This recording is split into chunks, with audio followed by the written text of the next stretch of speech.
Everything working with the meeting so far? How do I use the Polycom in the conference room? Did you guys invite the DOCOM? I know she invited Eric, but maybe Natalie should forward it to DOCOM. Have it, Natalie, bring up the Zoom and add the DOCOM to the panelist list. I also can't get the Region 6 Polycom on, so I'm on my computer and like casting to the TV. Yeah, I'll go make sure she knows that. Is there a separate email address for the Region 6 Polycom, Pat? Do you know? They don't have it set up like the DO office does. Okay. They've actually got to dial in with the information from the meeting. Oh, okay. Yeah, and it's not working on either TV, so I don't know what's going on. You might want to well, try restart, unplug it, or unplug the Polycom machine and then replug it and see what error, and then try connecting to it that way, or try doing it then. Okay, we'll do.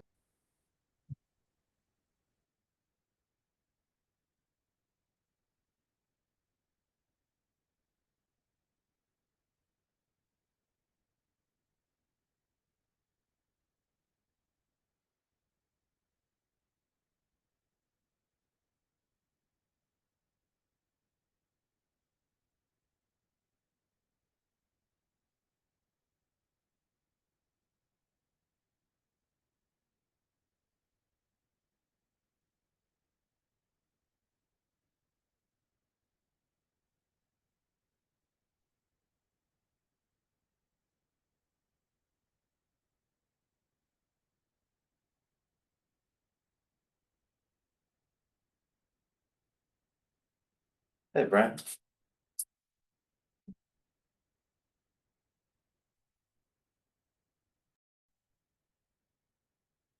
Still trying to locate Natalie to forward this meeting invite on to DOCOM. She was just at her desk, but now she's not at her desk. Okay. Can I forward my link to it? No, it's got to be to do it right. It's got to be set up as a panelist.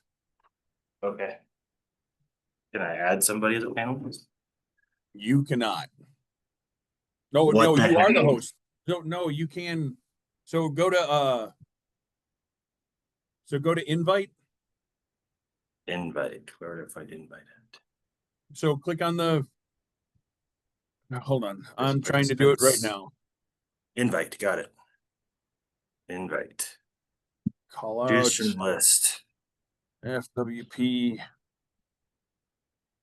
Hold on. DO conference room, right? Yep. Yep.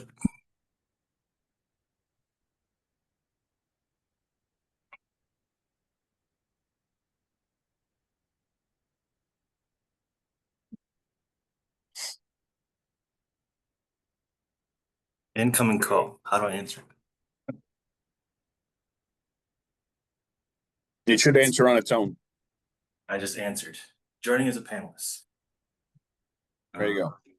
Well, I have join or I have leave like on the You want to join? I don't know how because it doesn't show on the hashtag board itself. It just in touch tones. You're so good. Hi. Hi. Hi. There you go. You are inside Yourself there, killer. recording in progress. I am muted. I am muted. Turn it off. Volume is muted. Audio is muted. You can hear us. Hello. Hello. All right. Now there's no echo. Look at that. Can you hear me? I can hear you. Can you hear me? I can hear you, Pat. I can All see your right. microphone. It's just Natalie's screen, though. How does do know how to fix that? Sorry, one more time. All it shows is you talking and Natalie's screen. Says Natalie's name. Well,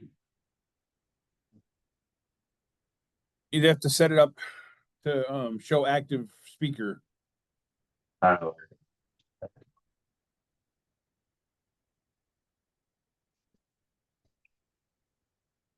Just on touch tones now. Okay. Layouts. Good morning, Ed. How are you? Well, Good. Yes. How we doing? Hank? Meg? Huh? how do I I how think- do I adjust this thing, you know? What's that? What are you adjusting? Trying to Hold on, get. I'll be up in a minute. I just stopped by your office and you weren't there. He's in Emily's. Oh. Okay. Yeah, she was just down here. Is this you? Hi, Lena That's- again. What do you say? I said hi, Lena. Hi. Again. Again. I was just filling up my water and then. What are you adjusting?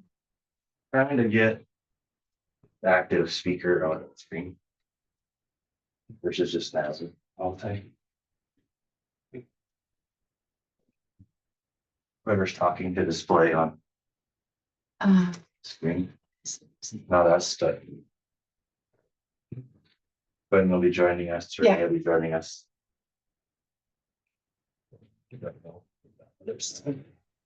There's Macy. Look at that. Be projecting. Hey, Macy. Are you gonna project the? I was going to Information? share my screen. Okay. Did you just see her? I just see Macy, yep. Now there's Lee. Hey, look at that. Hey, Lee.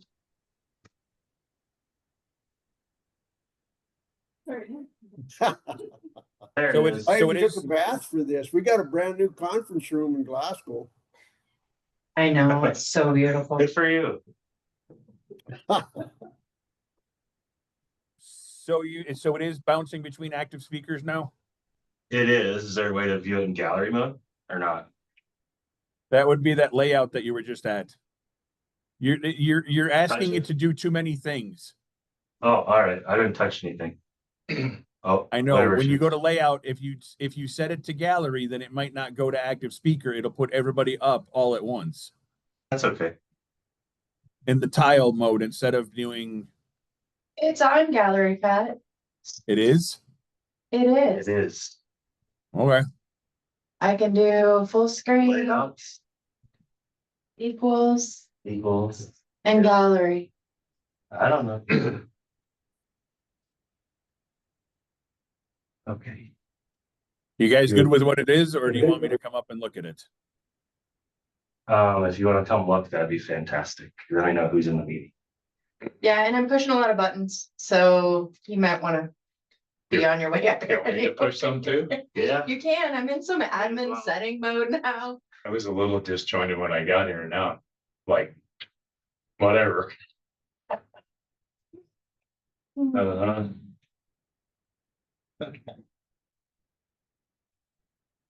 I'm gonna tell you, thank the crew at your little bow guy at Capital Sports. He fixed my bow in like oh, nice. 10 minutes. Really nice. Good. Then I could get back up to not shooting anything. That's what I did. Just walked around a lot. Only active shot I had was on a bluegrass. I Oh, took a I lot like of those. feathers off and Yep. away you went. Hey, Dave. Yep, the Morning. closest thing I was to again was a moose again. I'm like. Oh, well, 2 years in a row, could have shot a moose. In the one tag. I don't like moose anyway, so. You have to do the raise hand. No, you're good. We see you. We hear you.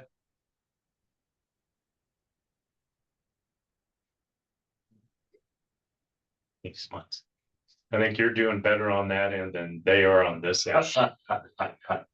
Hey now. I wouldn't say that. Oh, yeah, I would. Yeah, it's Possible. more than likely. It's probable. What do you think? So these new, it's a new, It is, we remodeled the Captain. director's office last year. Any way to get the Good gallery? morning, director. I am hitting other buttons, so my apologies. I don't know how to get out without disconnecting. We don't want to do that. And so we put this in, we're gonna put these in the big conference room also. It's already in there. Just needs to get set up. Yeah,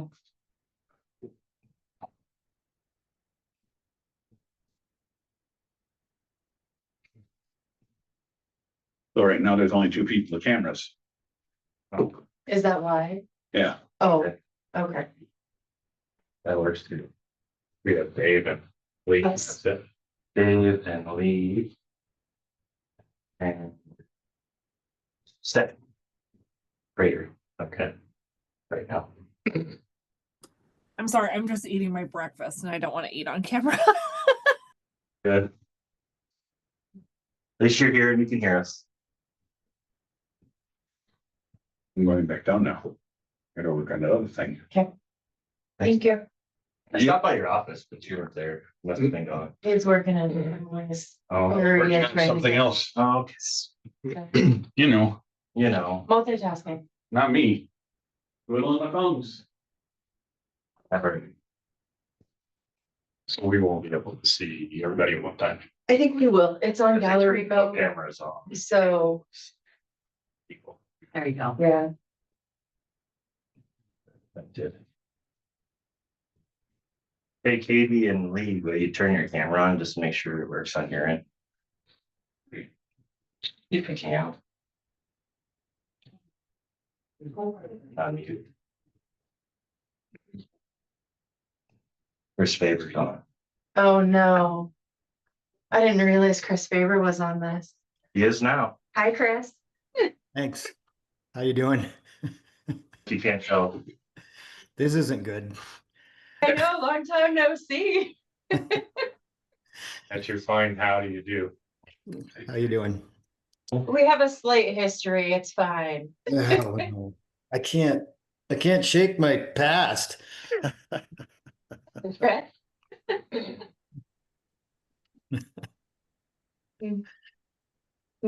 I had some Haver days in my history.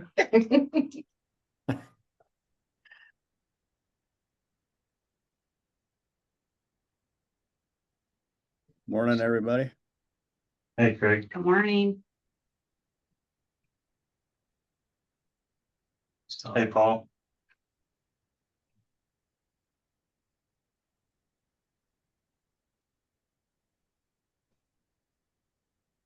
Chris, Jake sent me a photo of a harvest from last night, so, Oh, he did? yeah, Oh, I didn't know that. yeah, just, it was I just fresh talked off. to him yesterday. I saw him on the road. Yeah, photo was like 10:30 at night, so he was working for a little while. That's great. Yeah, yeah, Can't wait to see it. yeah. Should have called me. I could have helped. I needed some exercise. Then I could have called in and said, oh, I can't make the meeting. Or told him, hey, I can't help you. I have a meeting. Yeah. Yeah. Well, that's pretty good. That's awesome.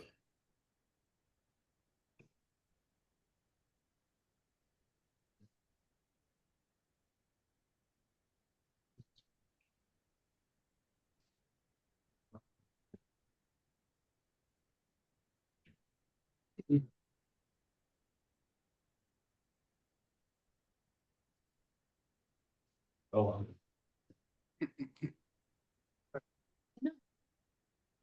What, do you want to share your screen or do you? No, you can just, nope, you can That's fine. share yours and then I didn't connect because I figured I just brought my computer in case there's follow-up questions that Okay.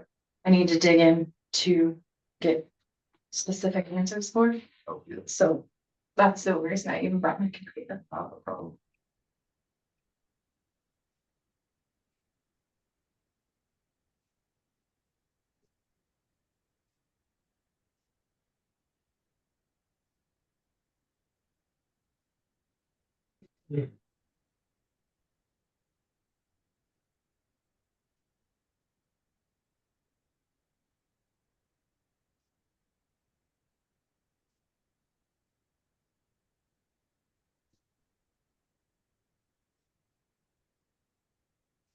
Says, I mean, there's 8 so We far. have Stephanie, Lee, Dave, Paul, Chris, and you. That- Right now, that is it for ELPW members. We've got Dale Loman. Yep, there's Dale too, and Donna. And I knew Drew was gonna be probably busy. Yep.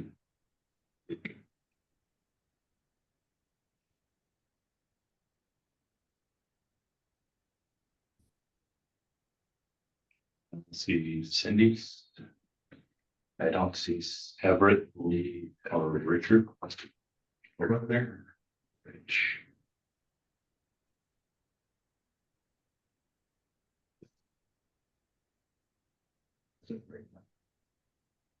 Okay, it's 8:30. I'm just trying to see who all's on. And I don't see, I know Drew won't be on. He's got something going on with the Veterans Hunt. Everett, if you're on there, let it be known. Cindy. And then Richard. Was it a 3? I do not see. Well, we'll get rolling with what we've got. So I want to welcome everybody. And I thought what we do this morning is first a couple reminders. Cell phones, make sure you got your cell phones on silent or whatever you need. And a reminder, this is a public meeting. There are public folks on potentially, and this is recorded for the public to use in the future. So just be aware of that, particularly for the new members. So I thought we'd start with some intros real quick. Okay, there's Everett. We had some introductions going around, and if everybody else pops on, we'll catch that then. So I'll start off. My name's Ed Beal. I am here in Helena. I think this is my 5th term for PLPW. I'm currently the chair. I signed up for this due to my involvement with hunting, fishing, conservation, and active involvement with FWP since they're right in Helena. I can pester them and make comments to them. So I've been interested in that for a long time. We're a licensed dealer. I'm a sporting goods store owner here in Helena. I've got a family of 4 daughters, all older now, 30 whatever to 40 whatever. Everybody's active in the outdoors. My wife has a ranch family background. And yeah, so I'll leave it with that, and then we'll head over to Stephanie for an intro. Hi, I'm Stephanie Prater. I live in Lewistown, Montana, but grew up in Helena. Know Ed very well. I've been on the committee, I think 2 years maybe now. Really enjoy it. I represent sportsmen. I'm an active hunter, fisher, outdoors enjoyer. Again, love Lewistown. It's a great place. I am also the vice president of the Montana Bow Hunters Association, and also served on the elk, the FWP Elk Coalition a few years back during COVID. Thanks, Stephanie. About Lee. oh, there she did it. Katie's my electronics wizard. I'm a 3rd generation of a 5-generation ranch. My grandpa and his partner moved to Valley County in 1892 with a pack outfit from Helena because he couldn't afford a plane or train ticket. And we've been in debt here and had our family, we got a family ranch here. We've been in block management for quite a while. And I've been on the board, I think, as long as they had her. I don't remember. I was on there when John Swans was on it, I think, or I took his place. So anyway, welcome to all you guys. And we've been doing pretty good so far. So. Thank you, Lee. Craig? Craig Jordan, I live in Missoula. Was appointed about half a year ago, I guess, to help represent sportsmen and some landowners. Was 30+ year employee with Fish, Wildlife and Parks as a game warden and the video unit, and then as a biologist in the Gallatin, Madison, and then the Bitterroot. And last 12 years, I worked for the Conservation Ranch, MPG Ranch in the North Bitterroot Valley as big game research guy and helped coordinate the hunting on the ranch. So grew up in Great Falls and have 4 kids, 2 stepkids, all grown and gone, and 11 grandkids, and taking my grandson for his first antelope hunt this coming weekend. So good morning to all of you. Thank you, Craig. Yep. Paul.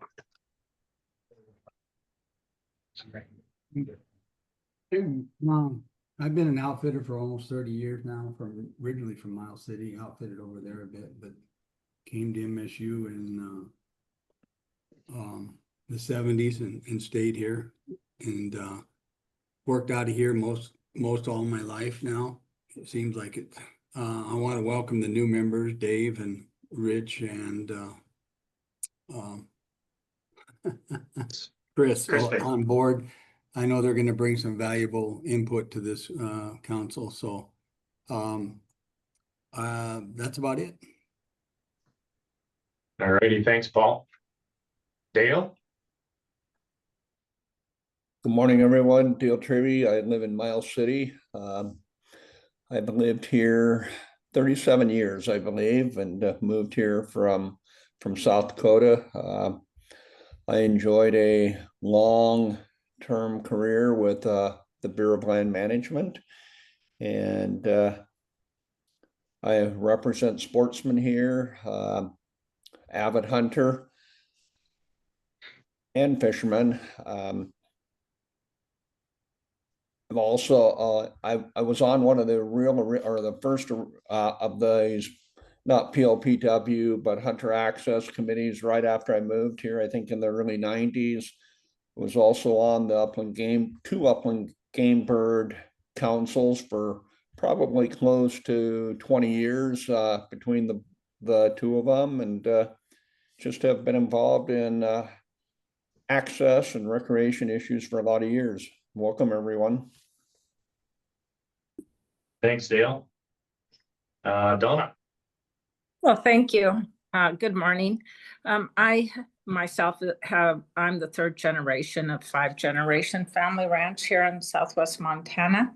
We started the outfitting business 40 years ago this summer. We celebrated our anniversary, and I've been an outfitter about 38 years. And so I have a family of 2 grown children, and my husband and my grandchildren are here on the ranch. And so that makes every day exciting and fun to get up for.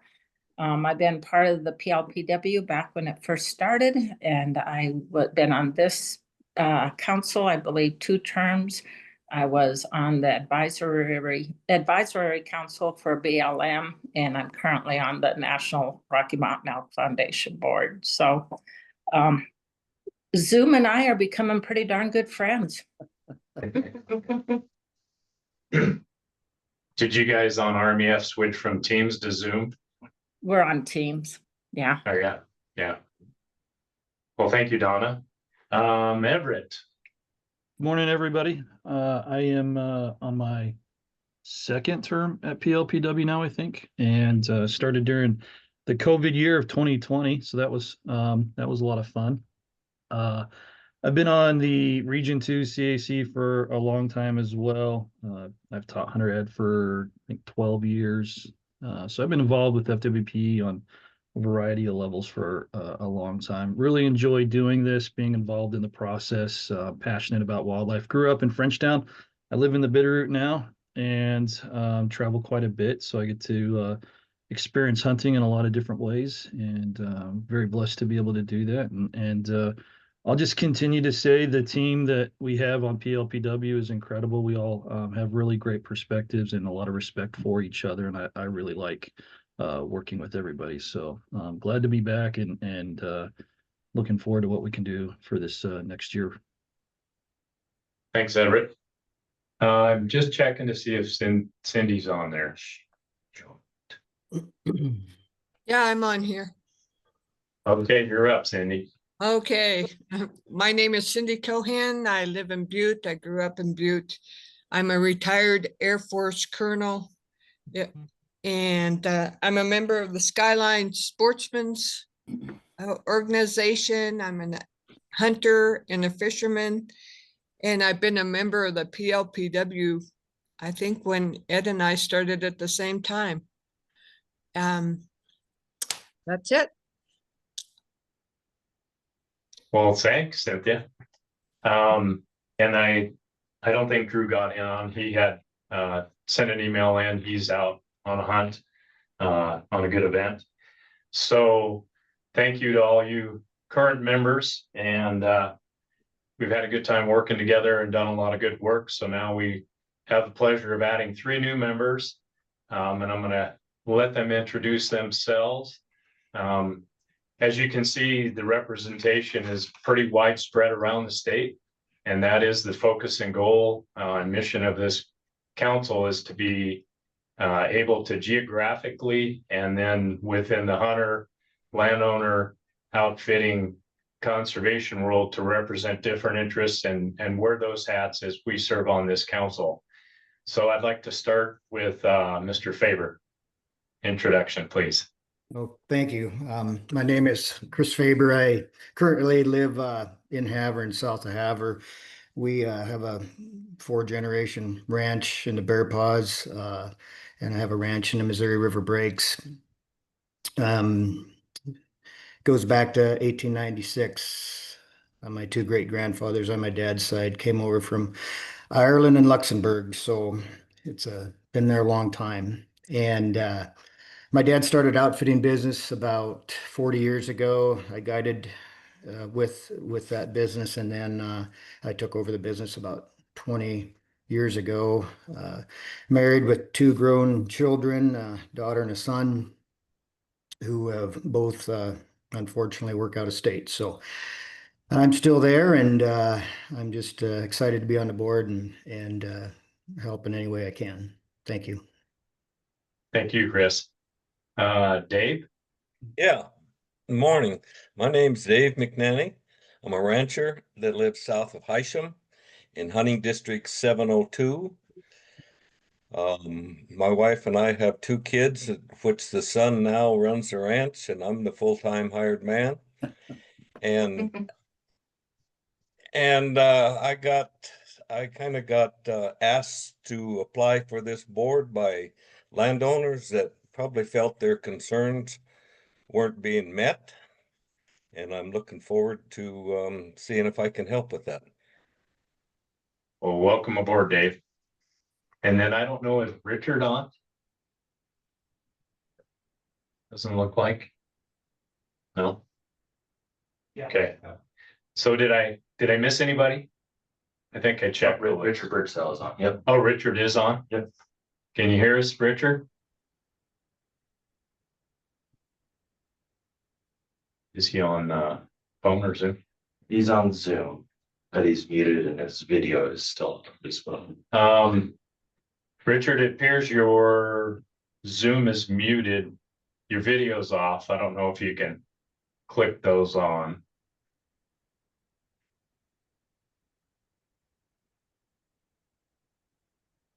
Don't panic.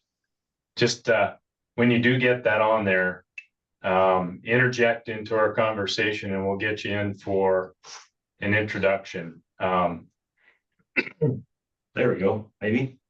Oh, looks like we can see ya. See ya.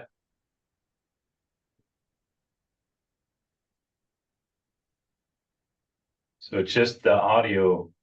Yep.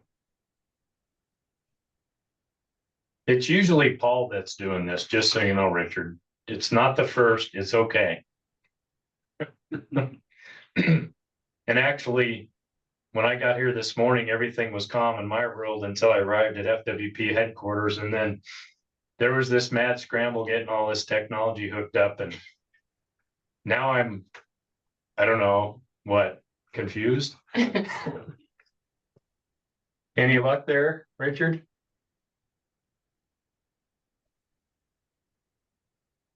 I don't know if Jason can help you there. So while you're trying to get in, we'll do some intros with FWP personnel that are here with us in the office this morning. And I think there's some regional staff. So let's do that while we're waiting. Where's fun? Hello all. Looking forward to today's conversation. Quentin Kujula, fortunate to be Chief of Conservation Policy in the Director's Office here in Helena. Thank you. Good morning, everybody. I'm Renee Lemon. I'm the Division Administrator for the Parks and Outdoor Recreation Division. Jason Cool. You've seen my name through emails at least, if we haven't chatted. I'm the Hunting Access Program Manager for FWP. Been here about 9 years working with the council. Good morning, everyone. Lena Havron. I'm the Chief Financial Officer. You'll hear a ton from me this morning. So I will leave it at that. Great. In the region? Let's go region 1. I know we have a variety of staff attending. So would you like to just do the access staff, or do you want? What do you think fits? Yeah, let's just work with the access managers, I guess, for now. Amber's on too. I guess she just brought her camera on. So go for it. Go ahead, Amber. Never mind. We'll include whoever's in region 1. Go ahead, Yes, I'll Amber. say hello. Hi, everybody. Hi. My name's Amber Steed. I'm the Regional Supervisor for Region 1. Glad to be here.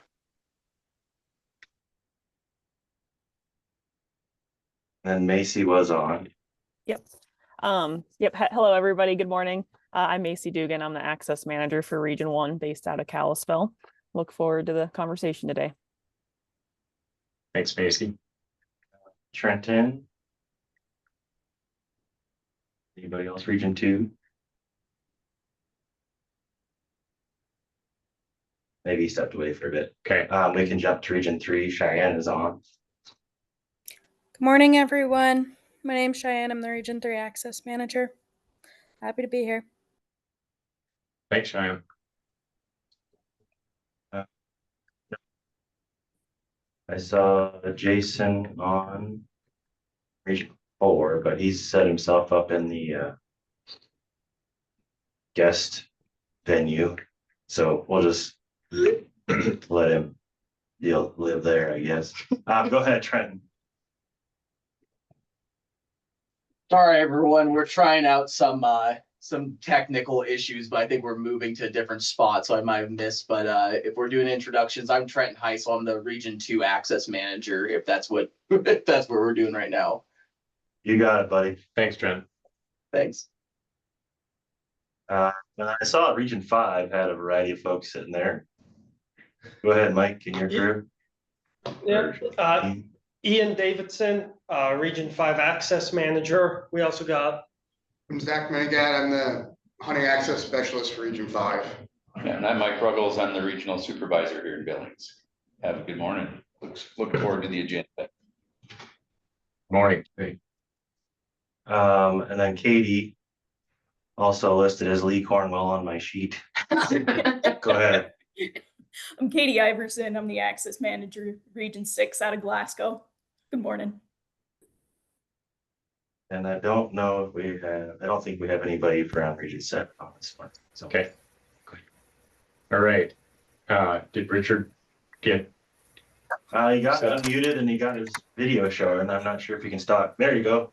Perfect. Hear you. Can you hear me? We can. Yes. Go ahead, sir. Go ahead, Richard. Yes, hi, Richard Birdsell here. I sincerely apologize. I had trouble with my computer here this morning, but here I am. So I don't know where we are. Introduction, where are you from and who you represent on the council? So this is Rich Birdsell. Obviously, I'm in Kalispell, Montana. I'm an outfitter and board member for MOGA. And I operate a fishing business here in Flathead Valley, and we have a hunting operation east of the Divide in Region 4. I hunt private land and public land. Forest Service permits and BLM. Yeah. Okay. Welcome. Thank you. Okay, again, glad to have the new members aboard. Look forward to everything that you'll bring to this council. Clearly different geographic areas and different operations, so that'll be really helpful. We appreciate you volunteering and the commitment that this takes, the time it takes, you making that effort to do so. So thank you. Today's agenda is primarily an overview of the access program budgets. And Lena Havron will present that shortly.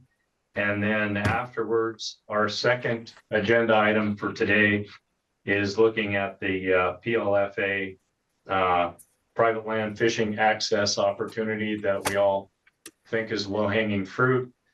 So we'll be getting into that and discussing those matters and opportunities there. Couple reminders,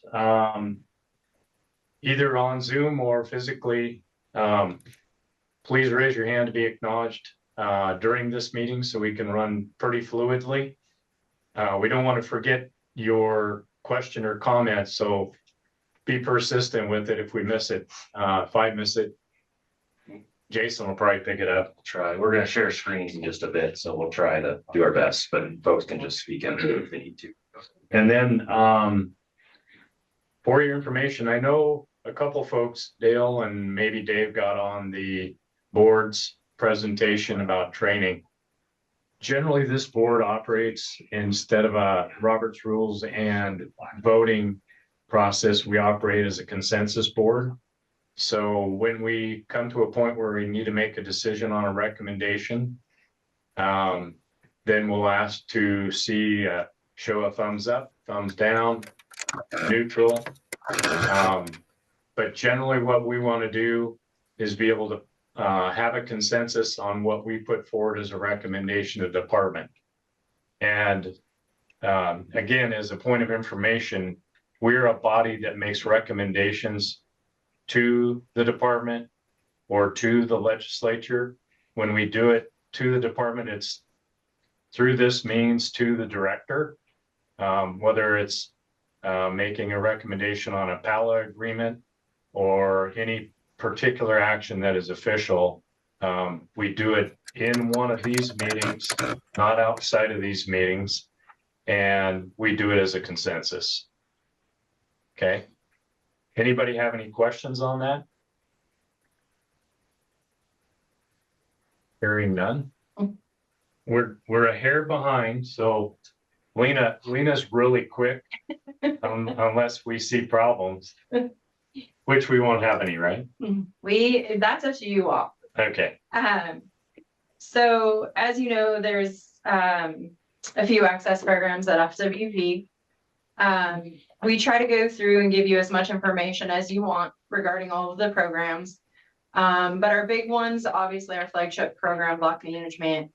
We have the private land fishing access agreements that you guys are going to talk about later. And then we have the PALA program. So the kind of unlocking public lands type flagship, I guess, public access land agreements. So what I have put together for you all, I keep a rolling total of kind of the hunting access expenses. So the first document you see there has the landowner payments that we have provided for, and remember the landowner payment is a reimbursement for impact. It's not a payment for access, so to speak. And so for fiscal year 2015 to fiscal year 2025, which we just ended June 30th, you can see it's gone from 4.4 million to 12.3 million over time.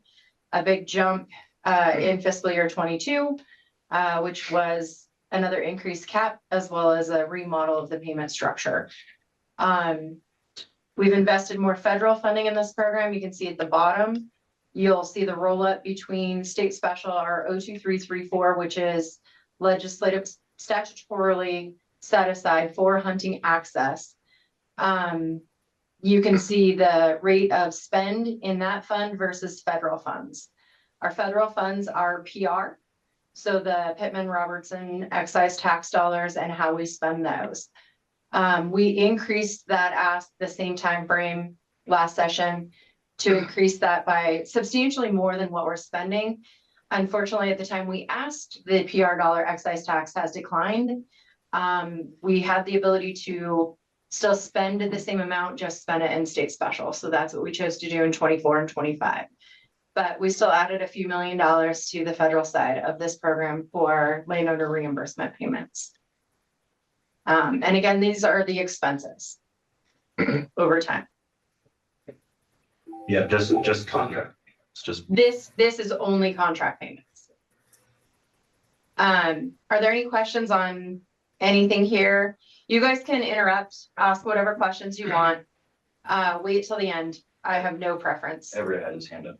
Oh, Everett.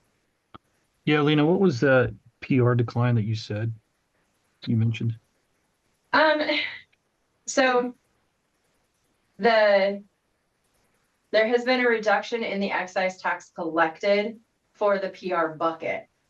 It's really hard for us to back into how it really looks. It looks very strange between federal fiscal year 23 and 24.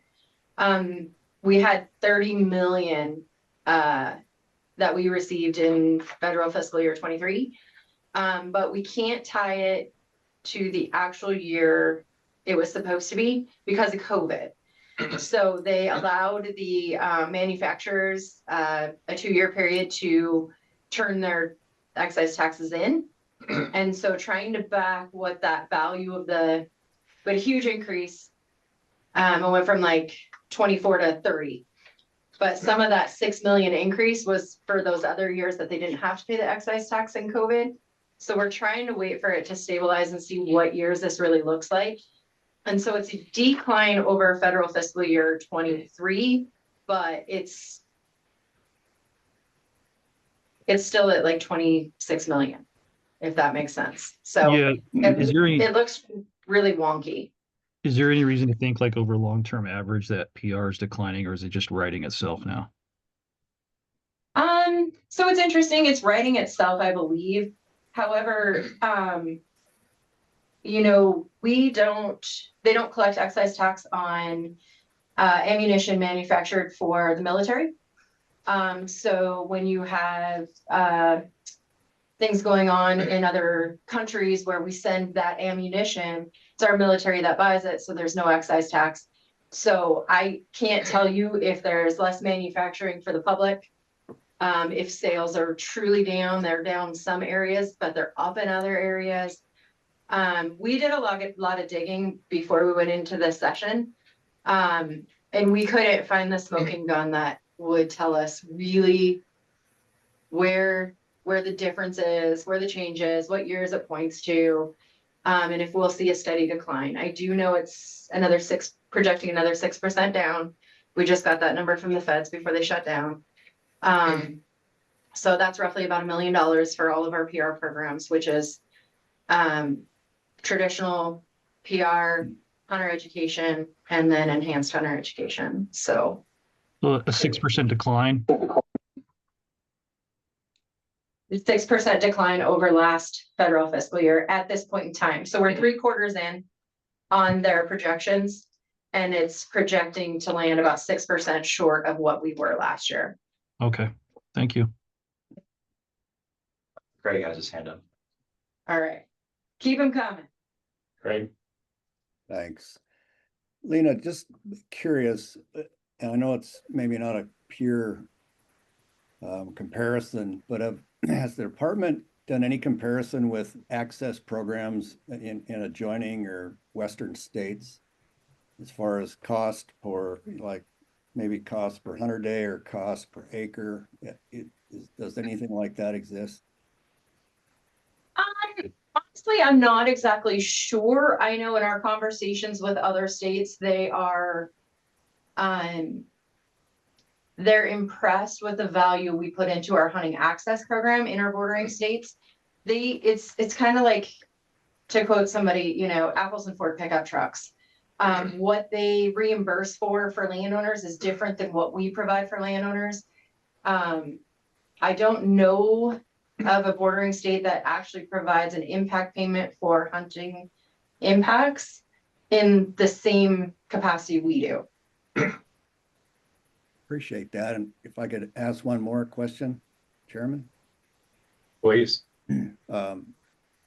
What is the percentage, or however you may have broke it down, of what the residents actually pay for these access programs?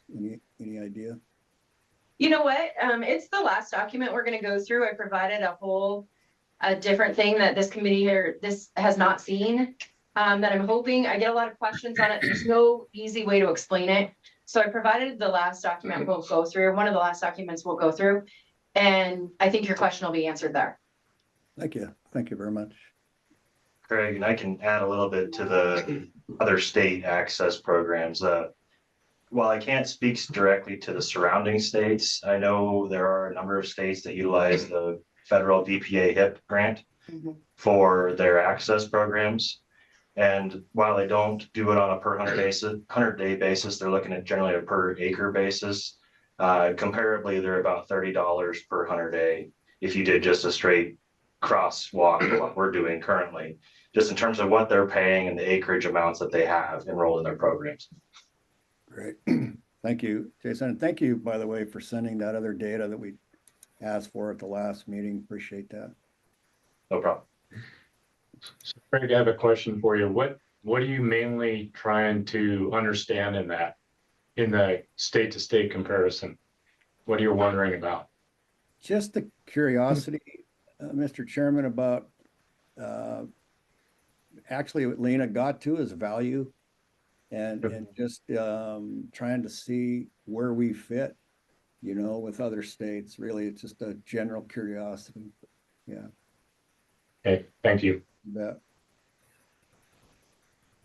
So the next page is going to be more detail on the same program, your hunting access program, and it's by region. What we track is kind of the operating costs of the program as well as the landowner contracts. And so just over time, you can see that we invested in Region 1 having a manager. Thank you, Macy, for taking that position. Where we never had it before, Region 2 always covered it.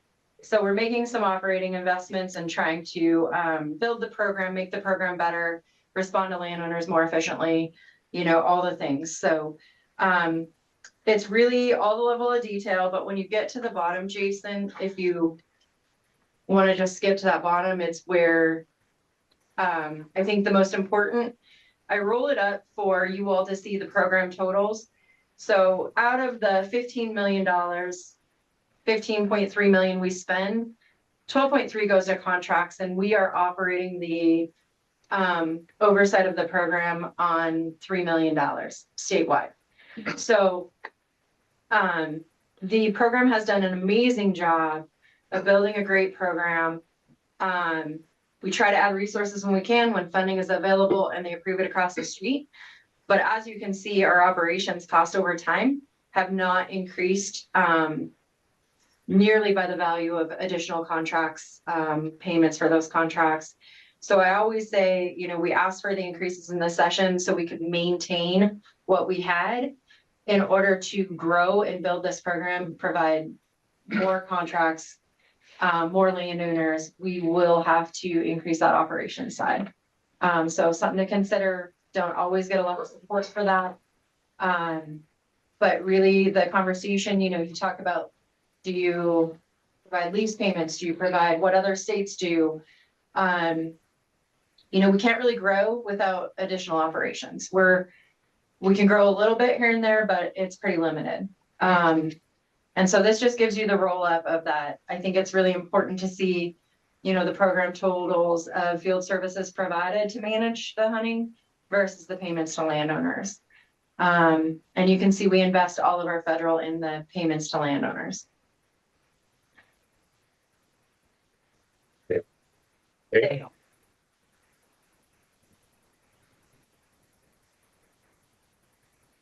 Go ahead, Dale. Okay, Lena, just looking at these, and you kind of talked about the operating costs, but it appears every region, the costs in 2025 have decreased, but yet there's greater demands. It's one of the things that this council has talked about, the need for, more people on the ground, more signing, whatever. Why is it that the operating expenses essentially for every region in 2025 have decreased? And maybe you hit on it. If so, I missed it. Thank you. I did not hit on that very well. So we were not legislatively appropriated to have the spending we had in 24, which in essence put the program technically over budget. So we worked with regions to trim that down. So really the rate of burn for the services we provided should have mirrored 23 with a small increase. And as you can see, they jumped up more than we can afford. And so getting that back down to the level of 25 was something we worked on with the program, the division administrator, to stay in line with where we weren't going to be over budget, but we could maximize the ability for the operating side. One thing to note that we worked with Jason and Renee on this last session, House Bill 145 was passed. It went through a lot of versions. It changed the non-resident base hunting license from $15 to $50. There was language in House Bill 2 that gave us the appropriation for what we did our fiscal note for. The governor line, that was for if it raised to $100, which was what was sent to the governor. The governor line item vetoed back to 50, which was the original bill language. So they were going to freeze the entire portion of the funding that came along with that fiscal note. We negotiated with the budget office to allow us $500,000 of that so that we could address some of the needs in the regions on the operations side. So hopefully help fund all of the modified FTE, some new signage, some other areas. So we were able to secure that $500,000 to allocate to those regions. So 26, you'll see an increase over what you see here in 25. Thank you.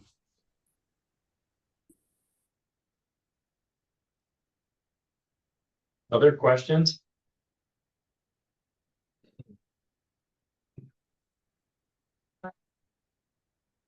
So we just talked about all the expenses.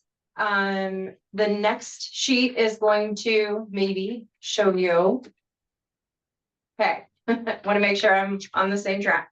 These are the revenues that go into these funds. So there's kind of three main funds that you all ask about that can provide access funding, if you will. The two bottom funds that we'll talk about are new as of 2021.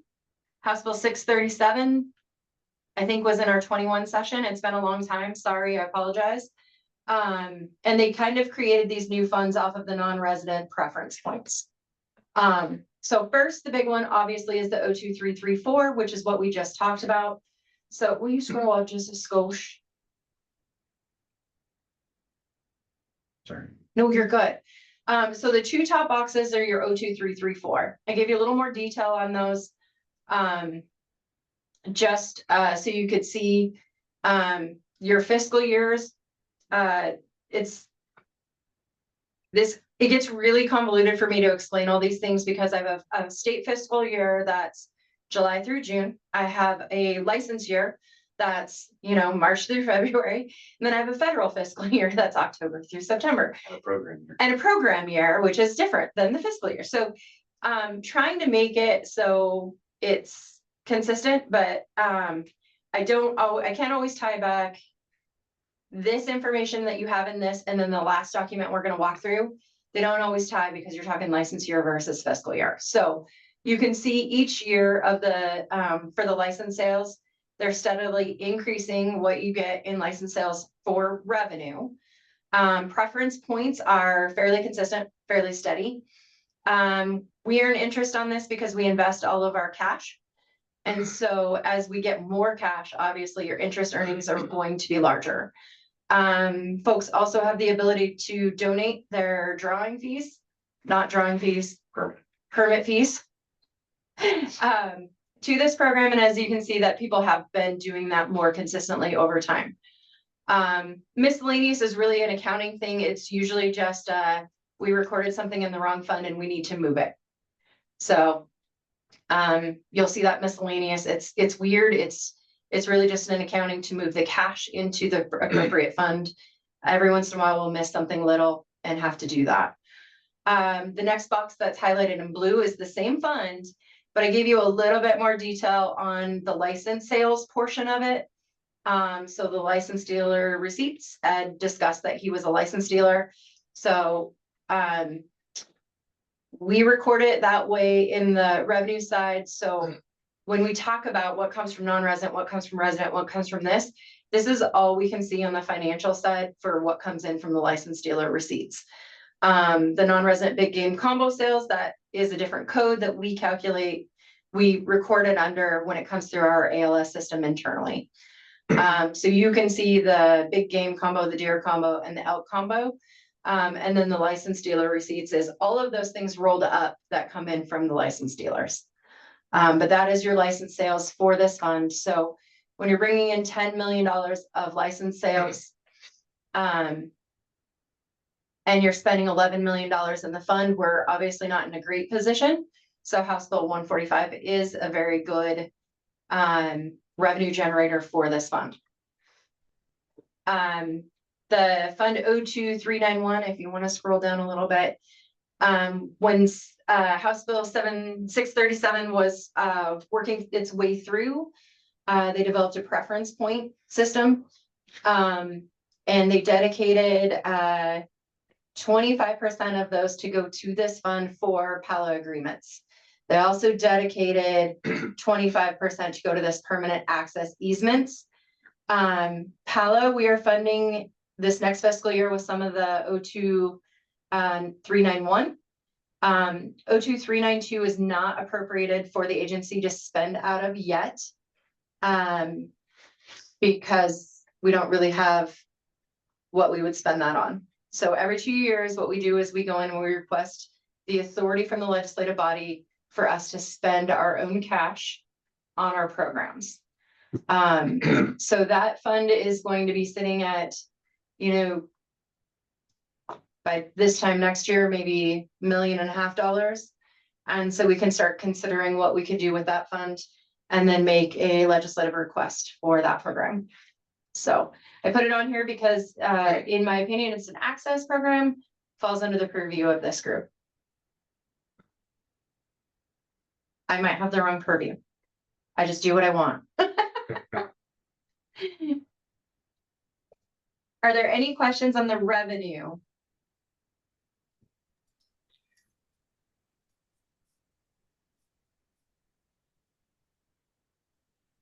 Okay, this is an easy group.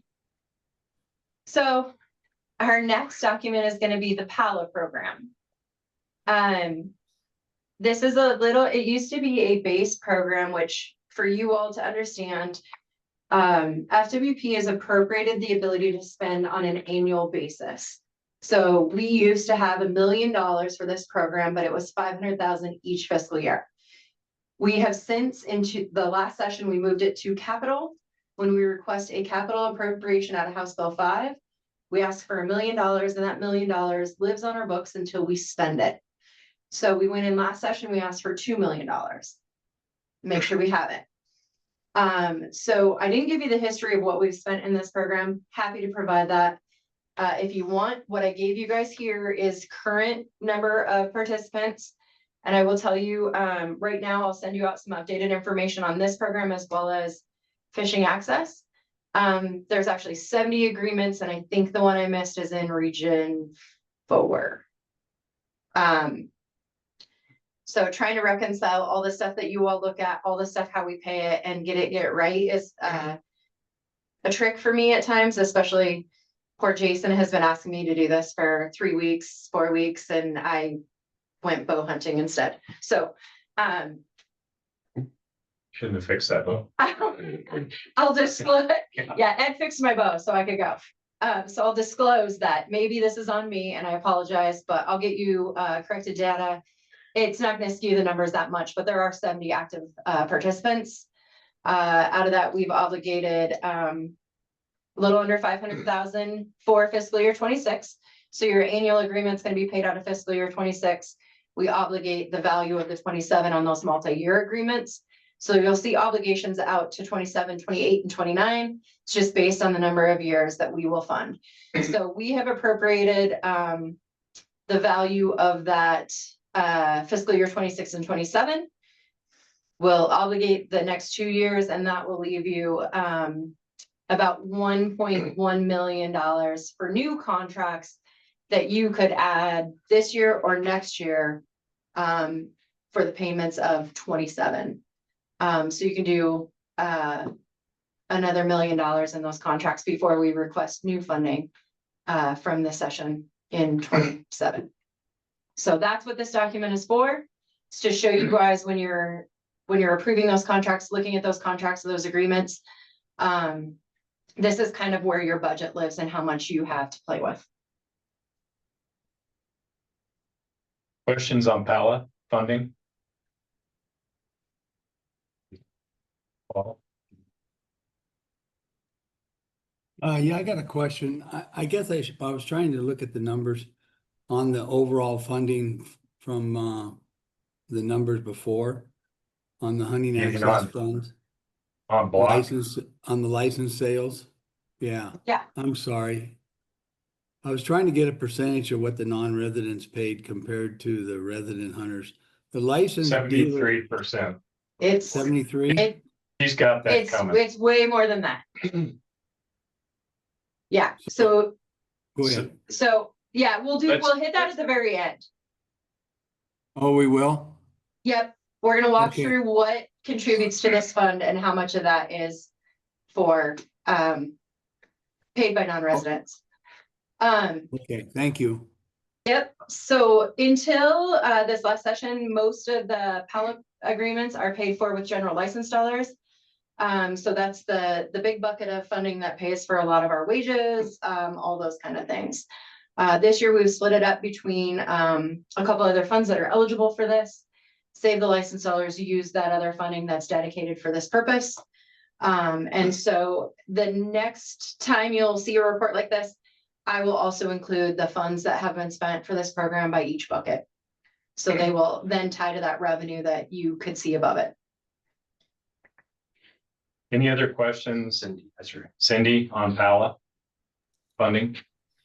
Yeah, I have a question. Since we have $1 million that we could allocate, since this comes from the general fund, is it possible to move some of that money over to the services where we're short? It is not. So every fund at FWP has a statute tied to it, and the purpose of that fund cannot be used for a different purpose, so to speak. They're also in two different buckets. So when I talk about base and then house, so our base budget is allocated to us in House Bill 2, and these funds are allocated to us in House Bill 5. So when block management was over budget, we actually moved value from other funds into that fund to pay for the overage and block management. So we have the ability to make it whole. Unfortunately, when they're over in block management, it shorts, say, the state parks ability to do their work. So we really want to try to get our budgets correct so that somebody else doesn't have to lose for that program to win, so to speak. Does that make sense in how I explained it? It does, but you're still moving money. So thank you. Yeah, we are, but right now what we have to ask for is a budget request. So if we don't increase our budget request for the program of block management, then another program has to cut what they're doing and the programs they're providing and the support they're giving their areas in order to pay for that block management. So that's why this is a great time to think about these things, to figure out what we need to address. We have fixed it a little bit with that 500,000. But we need to have that ability for the legislature to approve that. Because what we're doing right now is just making things try to work without legislative authority to do so. Other questions on Pala? So I've got one probably more for Jason. If I recall, we sort of paused, maybe that's not quite the right word, but the active pursuit of more Pala agreements because we were reaching that crux of funding. So does the department, that's correct, right? Yeah, when we had a $1 million appropriation, we only had 200,000 left. Right. So we kind of slowed down our initial asks. This session we went through for a $2 million ask. So as you can see, we've got 1.1 left for this biennium to allocate to agreements. So I think when we look at this program as a whole, separate from block or any other program, my question is, within the regions and the access managers, what's the goal? What's the mission? What's the target to focus on more Pala agreements? It's a good question. And if I could interject just a little bit, it's that same conversation that I started with, Ed, where the operations side is topped out. So I don't, not speaking for Renee here, but from the financial side, there's not an ability other than that funding that I spoke about to add resources to the program to get more contracts. So to clarify in my brain, you got $1 million you could pursue programs with on Pala contracts. So access to landlocked or under inaccessible land, public lands through private lands. We've got that money to spend for the contracts, but not to administrate them. Correct. So how do we fix that? Specifically to this program, because this is the newest program that was gaining steam, right? And it has specific function different than block. Yeah, And I think this ties back to the conversation we had at our last meeting where we were looking holistically at all of our hunting access programs. And the council came up with some specific ideas to make improvements. And then Jason has sat down with the regional access managers, and we're going to be bringing you a set of recommendations on where we think we need to make improvements, including to staff capacity and operations. Yep, and we can't add staff capacity without legislative approval. So that's the hard part. Right? So sure. Like I said, this is a great time to do it. I just want to make sure everybody understands it might not be a quick fix. This might be we're in fiscal year 26. We might not be able to fix this until fiscal year 28 if we're successful across the street. Everett's got his hand up. Everett? Yeah, just curious, that recommendation from staff, when do we expect to have that? Hopefully by the end of the year. Okay. And according to our timeline for asks for the next legislative session, when did we need to have that ready by? July. Or before, probably March-ish. I don't know what year. So the timeline technically is that all requested division administrators is usually February-ish. Rolled up to the director by March. But we can make adjustments and modifications all the way up until about July. So it goes internal through the process, and then it goes external to the governor's budget office and the governor. And the external deadline is the one we really will make changes internally. Not always successful in making those external changes after July. And so, Ed, we'll have time for us to review those and make recommendations before any hard deadlines. So what it sounds like. Yeah, ideally we'll have something for you guys to review at your December meeting. And then discuss if that is possible, then, but probably more likely a January PLPW meeting where you can really dig into drafting recommendations, not only for the budget pieces, but anything else you may, because we might take a lot of the December meeting to focus on minor preference. Okay. So is there a general idea at this point on that? I ask. Excuse me. No more. More. More. We just know we need more. Yeah, that's where, you know, it's a balance, right? Dale mentioned the block management operations costs, those are supporting the pallet implementation. And so right now, even though there may be contract dollars available, without even this 145 appropriation, we would have been in worse shape, but we're able to use some of that funding. But that's where we're at now, is just trying to prioritize staff and resources to get the most programs on the ground we can with what we have to work with. And then also we have to, I mean, to be perfectly honest, we have to balance the whole thing with it as an agency. You know, we can't put everything forward that gets asked for from every program. I think this program is a little bit easier for us to garner support across the street, so it has a leg up on maybe some of the other asks. But this is, you know, one program inside of a large agency that there's a balancing act that our director can't always make happen to make everybody happy. So just putting that out there that we're going to try our best to get everybody everything they need, but at the end of the day, it doesn't usually always happen. Yeah, Chair, if I might add to that, in the context of a general answer to your general question, some of the front runners right now, really early in process for priorities.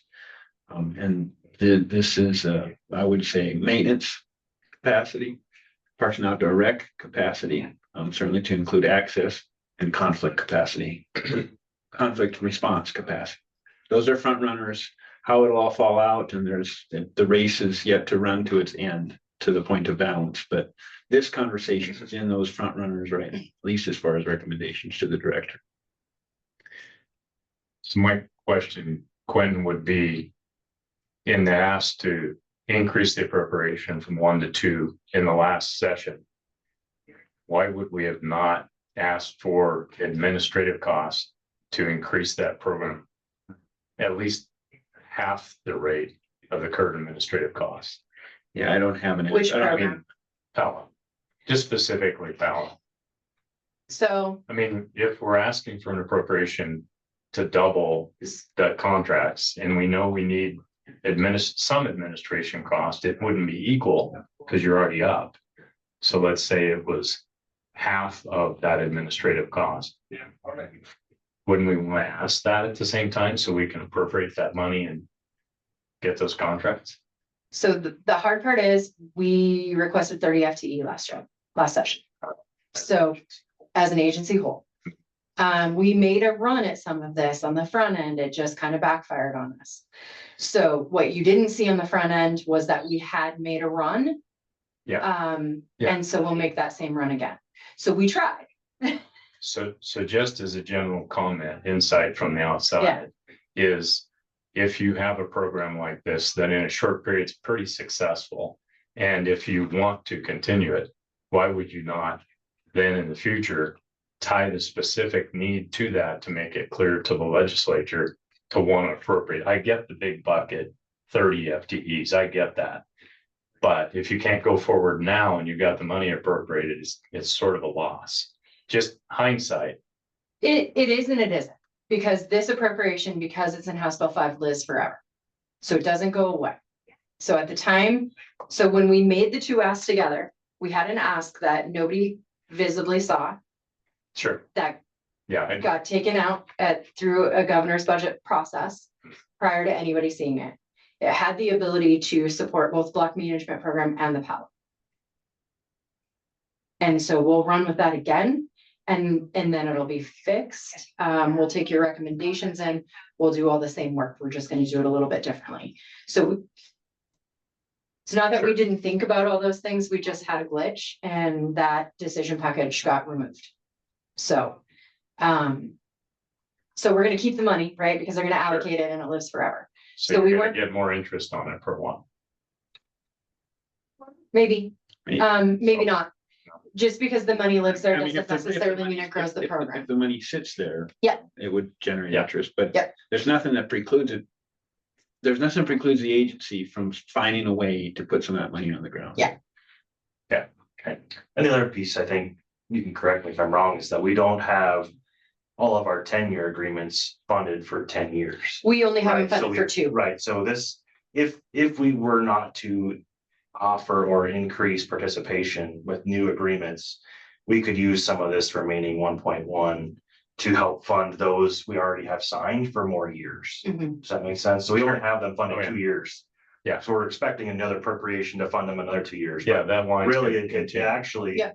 exactly, that money is spent. I mean, we've already spent that money, and so to speak, but it's just not been Yeah. allocated to contracts. Yeah. So as we would incur more contracts, we would have to go back for another ask, or we could take the existing appropriation and put it to ones we've already have signed, even if we were not increasing participation. That helps. But, so the money is spent. It's just we could spend it a different way and ask for more. Mhm. If that makes any sense. Obligated. It is obligated, correct? Yeah. We have signed agreements for what we have asked. Yeah. I think total we're about, 2.2 million in our total contract obligation Perspective. for 1.1 we have in our cash. Okay. Any other questions on PALA? It's a good discussion. Really. Yeah, it is a good discussion. And that last point is there are other places, and we have long-term agreements, and that's how they're engaged. They're engaged in an allocation context, spending context, 2 years, a biennium at a time. Mhm. But it's good to know that there's a cost without a dollar. There's a cost with a maybe dollar tied to it out there when you go past 2 years out. It's potential liability on the balance sheet. Yeah. It is. Yeah. It is. Doesn't dismiss your question about building. It's just, Yeah. it's just another piece of the sausage that gets ground. So then just one last question on that. Does it, I mean, there's probably only 10 or 15 tenures in there? 7 contracts? Does it There's create, a few more than that. Yeah. does it create cost efficiency then for the one contracts that we already know? To try to affirm those or obligate those in 10 years? Or is So- that worse? Yeah, so 23 session. We got beat up in the long range building committee. So somebody had mentioned they were on the Upland Game Bird Council. So what we were doing was we were taking money from 2013 and it was a 30-year agreement and we obligated the entire value from that 2013. So we walked into that session with 5 sessions worth of funding on the books because we obligated the entire amount in those first years. And we almost lost all of our Upland Game Bird, all of our Magbird, all of our future fisheries. We almost lost all of that. So we decided as an agency, we were going to take a little bit more of a gambler's approach. And we were going to request what we thought we might be able to spend in 2 years.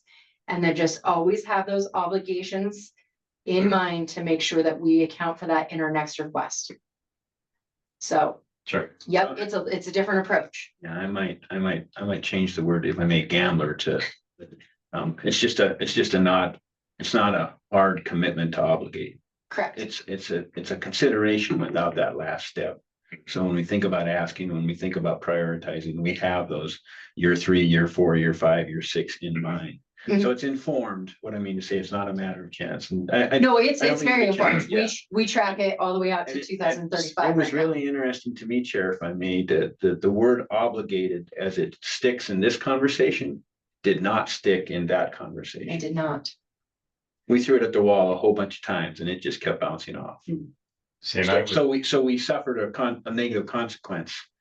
I was looking at it more of the point of the administrative cost. If you get that 10-year agreement, if it's a good agreement, I mean, you had it for 1 year or 3 years or something shorter, and you've decided that regional access managers believe it's a good agreement, they want to go forward. Would not it save them a fair bit of time to make it a Yeah. 10-year? Yeah. Sure. That Sure. landowner was amenable to it. Yep. Yep. Yeah. And so then you're still allocating the money that you exist Yes. with less administrative cost. Yeah, the more multi-year agreements you have for these, the less work it would be to do for Yeah. the staff to administer that program. Which I know we're on Pella, would also be true with Block. If we took that approach possibly with Block, because they're all 1-year renewals, right? No, 5, up to 5. Just, Yeah, you're right. I mean, you get, there's clear value you can stack up under that column of multi-year agreements, starting with just everybody, there's a certainty in place.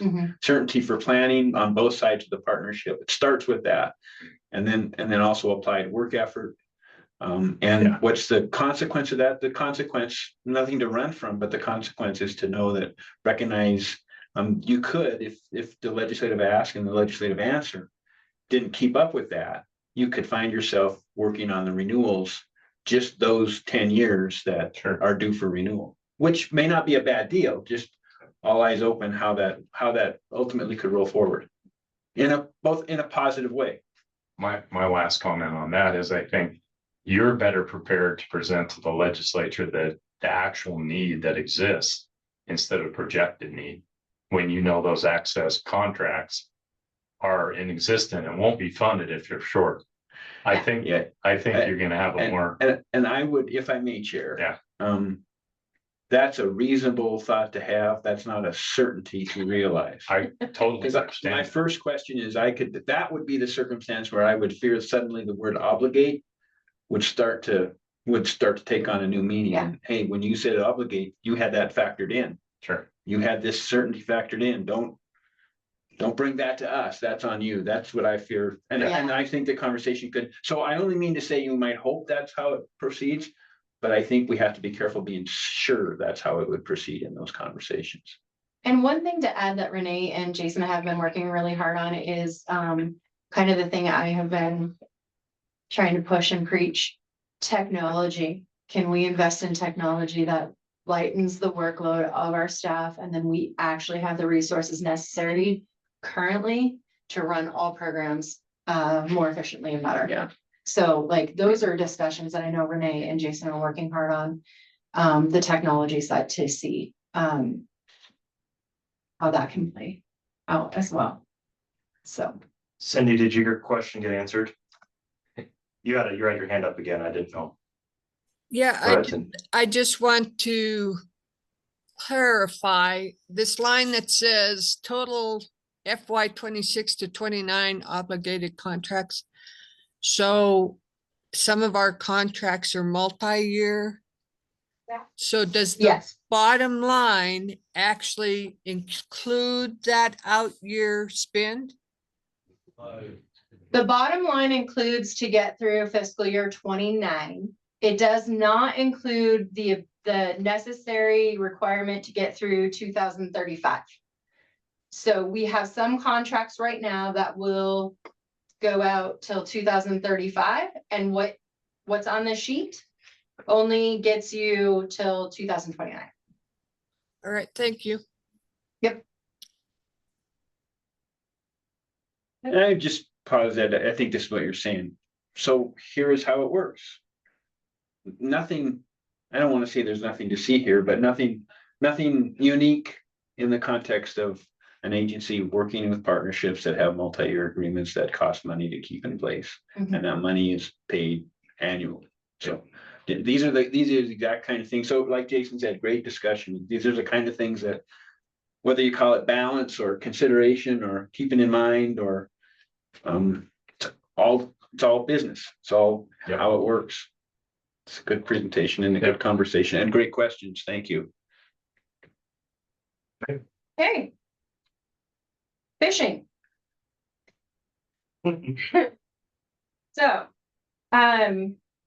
Jason and I went through some prior years, because he had sent me some information. He's like, I know we paid Sterling Ranch. So we had a couple glitches. We've had a lot of turnover in the financial side of the house recently. What we typically do in the agency, this is too much information for you all, but we use one account code to pay any landowner for a reimbursement program. We had some of those account codes changed, so I am now going back through fiscal year 25 and 26 through line item detail to find the other payments that should have been in here in 25 and 26. We believe it's similar to 24. And so we found 2 yesterday, requested those to be fixed, but I didn't update this sheet because you already had it. So here's another document. Once I get done digging through the financial system, to find every payment to make sure we haven't missed, I will send you an updated document that says, here's what we paid each vendor for each fiscal year. The budget for this program is $50,000 each year. It's a base program, so it's allocated to us annually and spent annually. So take fiscal year 24, for example, we had 50,000 available. We spent 30. We do not have that 20 to roll forward. It starts over again in 25 at 50.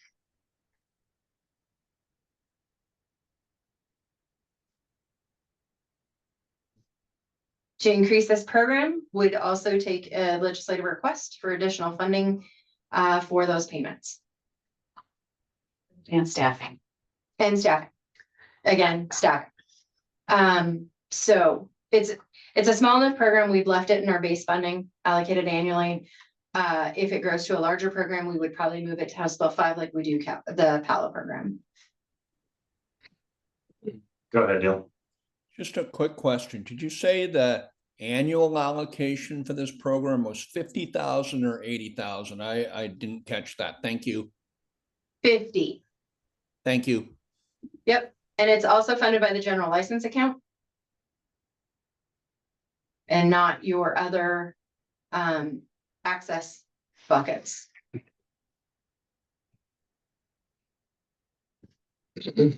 Question. Jason, it may come to you, it may come to the region. So just for the sake of clarification, so I'm assuming that of that list of vendors, there are more still in the program than just the 3 with payments in fiscal year 26. Is that a correct statement? Yes. Yes, there is a variety of agreements.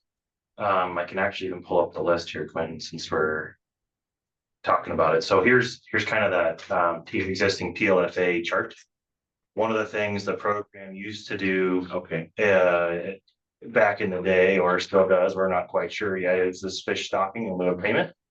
So there are a variety of agreements that are no cost, don't reflect on Lena's chart in terms of an actual payment, but we did have an expense in terms of stocking fish for these opportunities. So these are all existing or ongoing current PLFAs. We'll talk more about that program in this next section of the agenda, but that's what you're seeing there. And then reflective of her chart is just those that receive a payment.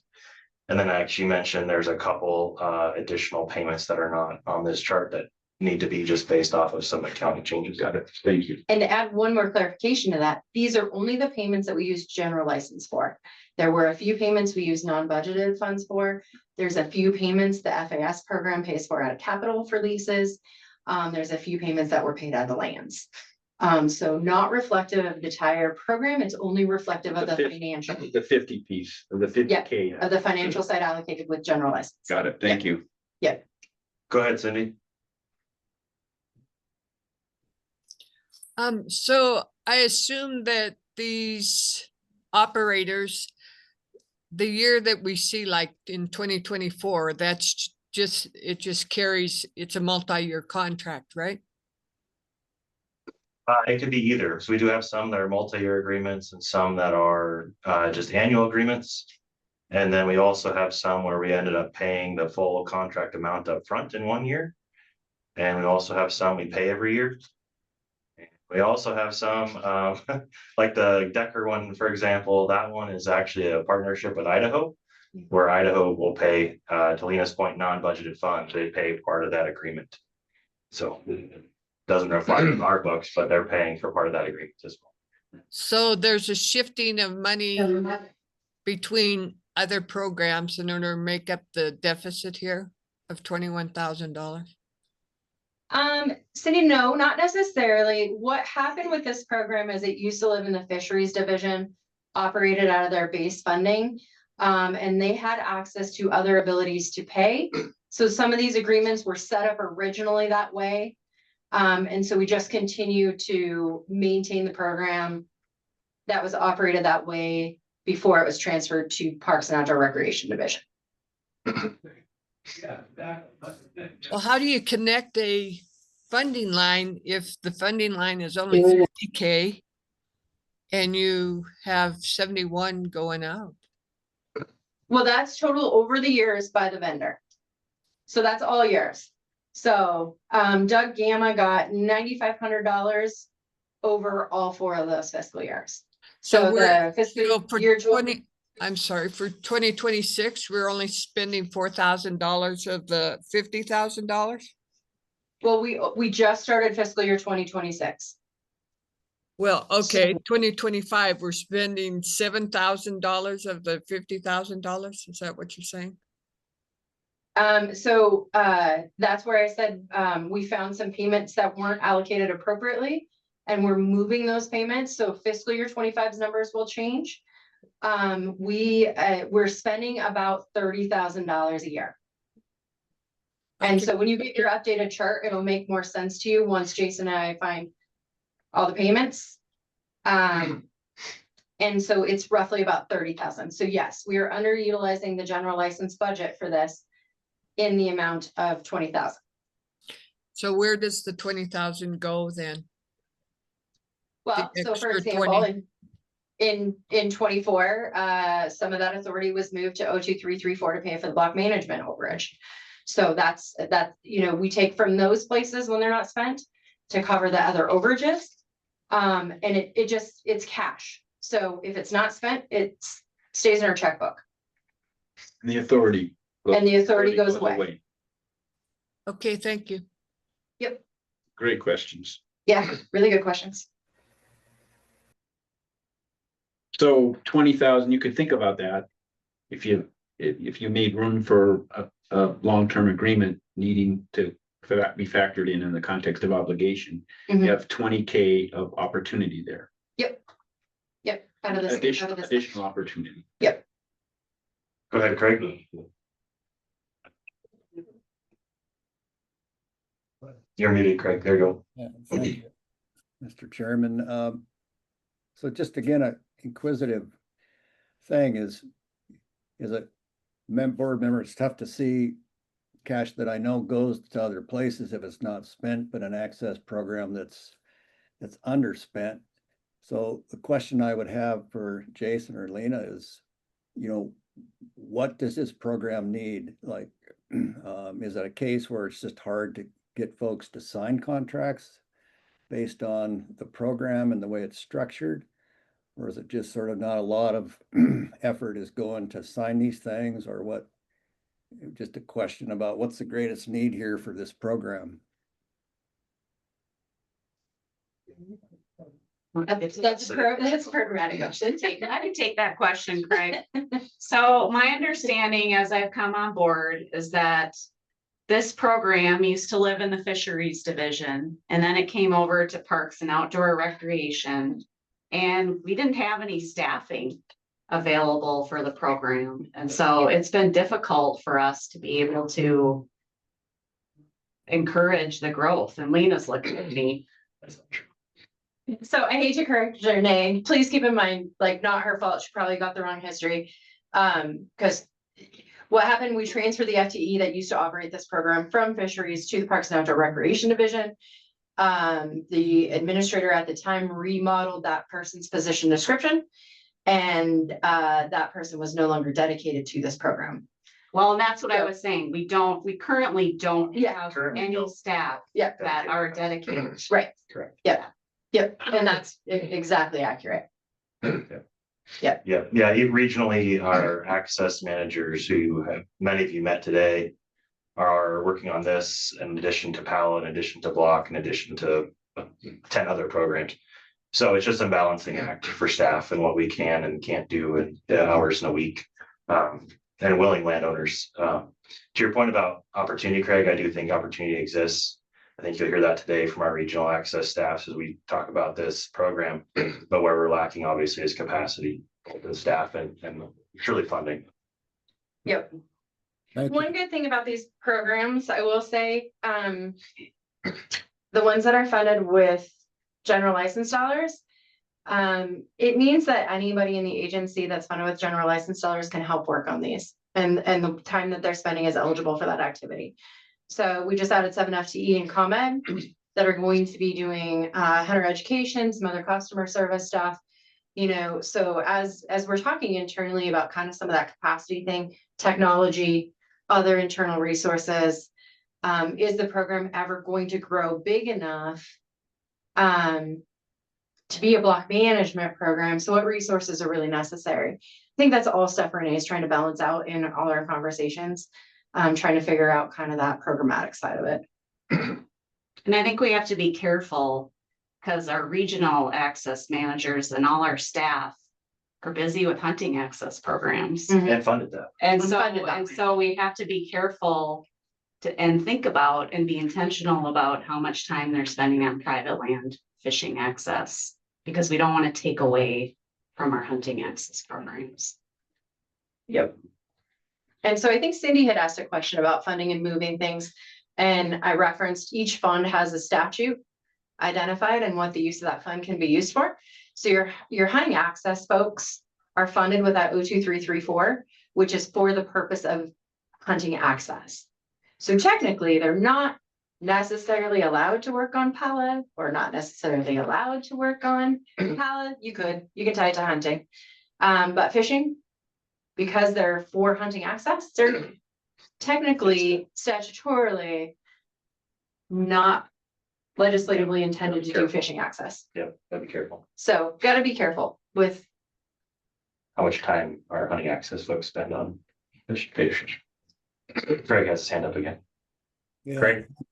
Just a quick one, and because I don't absolutely know the answer to this at all, is when we look at some of these things, and I think about a lot of the even retired former FWP folks, does volunteer or internship kinds of things where you could add some leverage on some attention to some of these programs?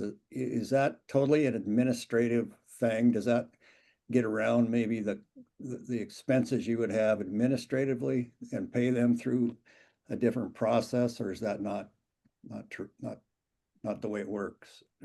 Thanks. statutorily, we could use volunteers for this. The problem, this is me from the financial side, and I probably shouldn't be speaking for the program side, but my name is on the agenda. Right. What you have is you start having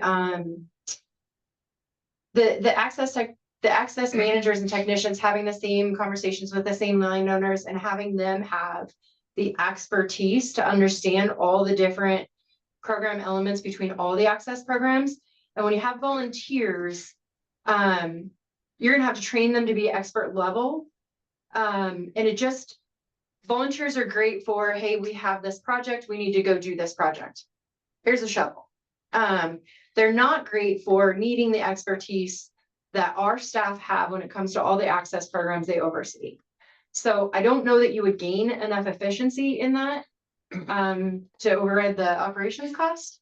And I'd say from the park side, I think we're struggling a bit with volunteers. Nationally, it's getting more difficult to get volunteers. I also think it can mask the true need for the program. And so we've had situations in some parks where they've gotten by on volunteers for many years. And now suddenly volunteerism is being reduced and we don't have the staff and capacity to keep up with operations. Yeah. They show us 7 holes. Thank you. But it sounds like you want to volunteer. He's subject matter expert.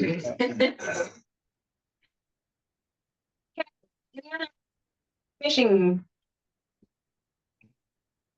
Okay.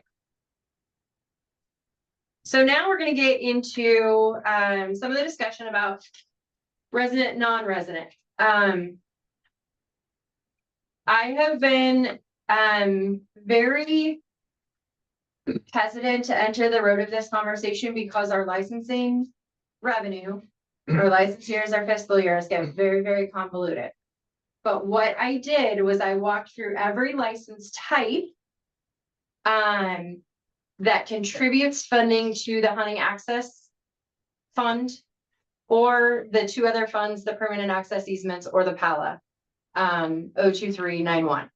So when you're talking about how much comes from non-residents, how much comes from residents, what you're going to see in this document is you're going to see a license year and not a fiscal year. So you're not going to be able to tie my numbers on the right-hand side to your revenue chart. So that answers that question right now, because this is a license year, not a fiscal year. But as you can see, all the way down this, I've listed every license type with every distribution and then how that distribution is given to the hunting access program. So you can see that non-resident upland game bird licenses contribute $55 per license by statute to the hunting access fund. So out of the $110 selling price in 25, it's $55. You can see the license price goes up in 26 because House Bill 372 was also passed. But because the 55 is a number in the statute, you don't gain a revenue increase off of that license. So we had a couple licenses that will increase revenue to 02334. And you'll be able to see that a little bit below. So then you have non-resident upland game bird, non-resident upland game bird, non-resident relative of a resident. What's the NRROR? The three-day upland game bird. So you have 4 license types that contribute funding to your hunting access funds, all non-residents. Non-resident Deer B by statute gives you 28.5% of each license that goes to hunting access. So as you can see, if, and that first line is a non-resident relative license. Our non-resident licenses increase by the CPI every single year, every single license year. So every non-resident license, as long as we sell our permits are allocated by a certain date, we automatically increase the cost of the next year's license by the national CPI. So non-resident licenses get an increase every single year. So where you see the 28.5% on that, your revenue will go up, increasing each year. So Jason, if you look at the green line, this is the non-resident based hunting license that I talked about, House Bill 145, increased it from $15 to $50. So of that license type alone for this program in this fund, you're going to go from $852,000 each year in revenue to $3.4 million each year in revenue. So when we talk about adding resources, operations, we've also not had the cash available to increase our operations by a large value. So over time, we've increased them as we had capacity on the cash side. That 145 will give us some flexibility on increasing those operations even more than possibly that 500,000 we got. So that was a question that was asked quite a bit. So internally, programs ask for what they need. It comes to me, I look at the cash balance and I have to automatically say, you got to cut it back before I can go to the director's office, or yeah, we can work with that within a cash basis. So all of these non-resident, you do not get to a resident contribution to this fund until page 2 of this document. When Jason scrolls down, you're going to see a dark line on this page. And below that dark line are the resident contributions to the hunting license, to the access account. So all we get from residents are the super tag, and a $2 out of each resident based hunting license. So when you ask how much non-residents contribute to this program, it's pretty much most of it, all of it, maybe not all. I can get you a quick percentage of what that looks like. I didn't do the percentages. 15.2 million versus no. Out of the 13.5 out of 14.2.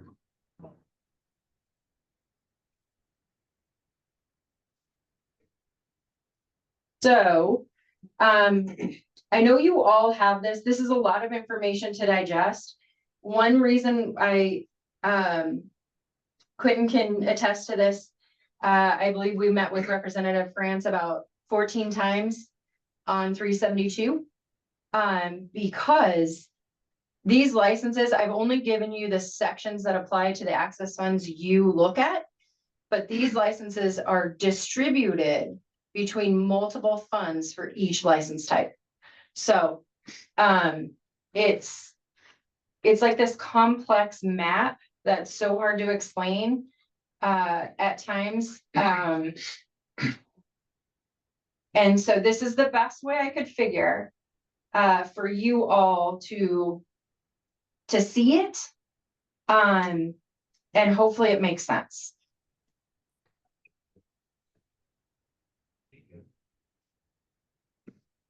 Does have a question? Did have a question while you're? Yep, I'm just doing formulas. I can do that and chat.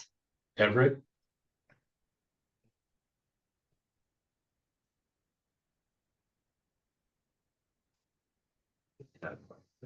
You have a question, Everett?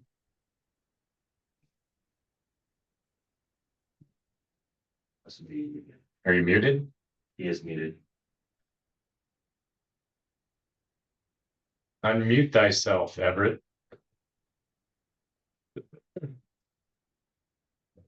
Back to you, Everett. Go ahead, Paul. Okay, I got a question. I was looking at these. I want a little bit to clarify that the preference points are outfitter preference points. Is that correct? That's correct. That's that second preference point you're allowed to buy by statute now. For the outfitter clients, correct? Correct. And that's 191,325 per program, right? So that would apply to block management, the PALA, and the public access, the permanent access easements, correct? Correct. And the other 25% goes to future fisheries, just for clarification. And that's not what we're talking about here on these fishing ponds, right? Private? That is land? that is correct. Now, That is correct. My question is when you talk about that, I know the law says that there's a 10% administrative fee that you guys can collect, but you're not collecting that. Can you use that for the administrative? That'd be like $19,000 a year. Excuse me. That you could use for administrate. Can you use that 10% for administrating for the block management for administrative cost? Technically, we do that anyway. So the reason we don't set aside any administrative fees out of our licensing system is because it goes directly to that fund, and that fund directly funds operations for the program. So if we took 10% out of that line, out of hunting access, we would just put it back into that same fund for the administrative costs of hunting access. Does that make sense? So it just goes into the fund that supports the program. Okay. Well, I was just trying to find a way to maybe get some more funding in for operations, and I didn't know if that would be possible to do that. No, I mean, it doesn't work that way with our own internal funds. It would be if we were selling a license on behalf of another entity and we could save 10%, then it would help us. But since the fund is distributed, the license is distributed in each of those buckets directly, it already automatically supports the operations of that program. So we wouldn't be gaining anything. Where we fall short is not necessarily the revenue that we bring into the agency. It's our spending authority that the legislature approves for us to spend our own cash. So there's a couple of variables, like 02334 was a little bit revenue shy of what we wanted to build the program to. House Bill 145, I believe, fixes that revenue shyness. So now we can start talking about program expansion in some way. and helping out, building the operations for that. In the other buckets, it doesn't really help us. So when you talk about PALA agreements, and even in permanent access easements, I could go out and do that work myself. I can go out and get a PALA agreement because I'm funded with general license dollars. And that doesn't exclude my time from working on those agreements. So even the indirect cost there doesn't really help you if you offset that into a different bucket. Okay, thank you. I have one follow-up quick question. Yeah. You said that the non-residents fund almost all of it. Is it 100% or 90%? Yep. Is that so? is it- I looked. So I did the quick calculations based on this. So the 25 revenue that we're projecting using license year 24s, residents contribute 7% to the hunting access fund. And then in 25 or 26 with the House Bill 145 swing, it'll drop to 6% being funded by residents. Okay, thank you very much. Yep. Go ahead, Stephanie. I just have a quick question. What is the cap on non-resident big game combo and non-resident deer combo? So in statute, it's capped. So there's a whole, I know our licensing chief is listening, and so I'll probably get a text message from her any second. Those, I think you're going to get a presentation from her in December, I believe. I want to say they're capped at 17,000 combined between all of them. Okay. Between the I'm two just- of them. I was a big game. It just seems like Big game so- combo, but deer, no. 17.6. 17.6. Yeah, Right. okay. So how are we selling more non-resident deer combos and non-resident big game combos than the 17,000? I mean, I'm seeing 21,500-ish. If we sell it. Well, And that doesn't are you even looking include at all the other options here. So Yes. it seems like we're overselling those then over Um, statute. Elena, I can talk No. as this a bit. Go ahead, Alex. Yeah, I was gonna say, but those numbers aren't correct. So Stephanie, our non-res big game combos are capped at 17,000. And then there are landowner specific tags. There's 2,000 of those, and then there's 4,000 non-res deer combos. And so when you add all of them up, it comes out to around 21,000. Right. that makes Follow up on that. I see that, but you can see that there's non-resident, they're separated out.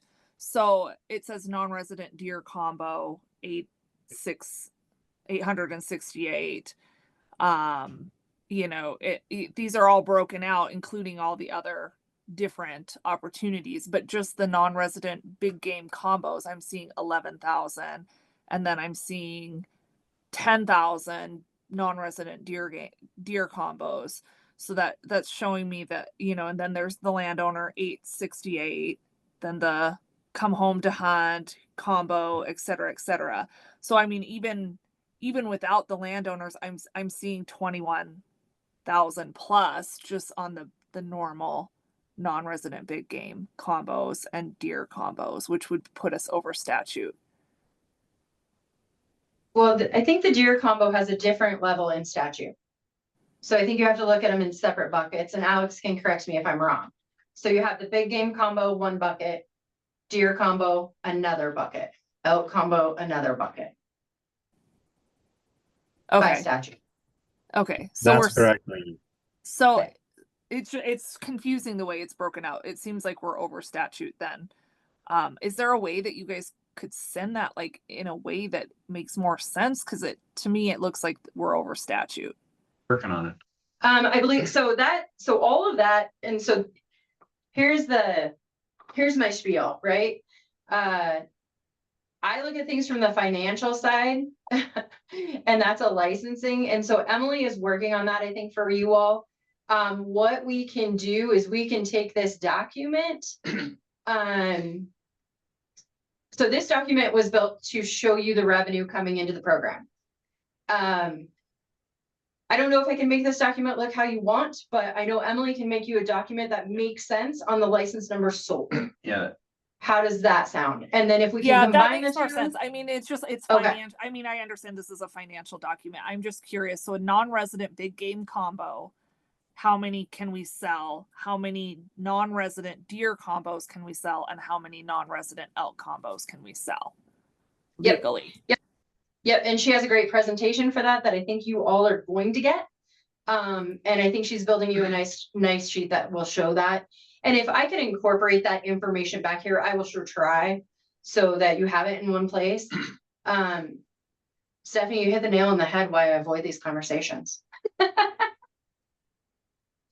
And Stephanie, And just so you're aware too, Emily made a presentation to the commission, maybe 2 commission meetings ago, just going over the license sales for non-res big game combos as well as deer combos, and then there's some leftover deer licenses and how this all kind of comes together to come to that total number.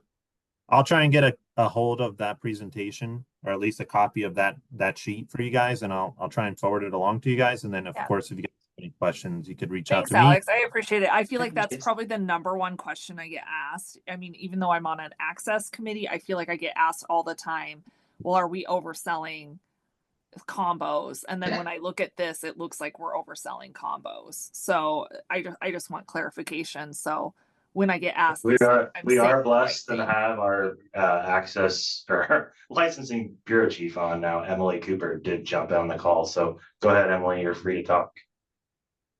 Hi, guys. I apologize. I wasn't listening to the question. Can I help?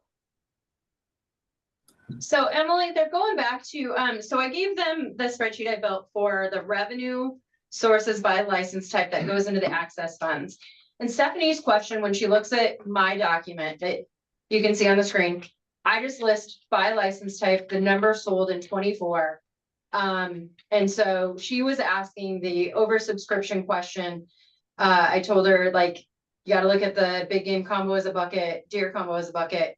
But when she looks at these numbers, it looks like it's oversubscribed for that 17,000 we talk about all the time in statute. Okay. So when you're looking at the base hunting license, is that what you mean? Nope. When you look at the numbers below the base hunting license, so I believe what Stephanie was looking at was like looking at all the non-resident combos as one instead of the big game as one, deer as one, and elk as one, as different buckets. Exactly. Yes. So the big game combo and the elk combo come out of the same 17,000 bucket. And then the deer combos come out of a different bucket altogether. And because of the sequence of the drawing, there's a lot of steps to these drawings, and there are statutory guidelines that say if you're not successful here, you're allowed to give your license back and we distribute that license later, or you can keep a portion of a combination license. So it gets quite complicated during that particular drawing. So, and some of those drawings are undersubscribed and some of them are over, more applications than available. Because of these sequences, we do have, it looks a little bit different. And if I can share something real quick on my screen from this presentation that Lena was talking about, it's a little easier if I show it to you. Yeah, go ahead, Emily. Okay.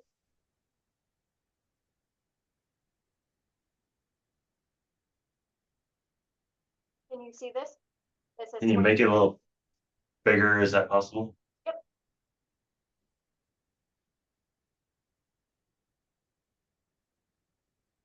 There we go. Is that good? Yep, Better? Okay. looks so good.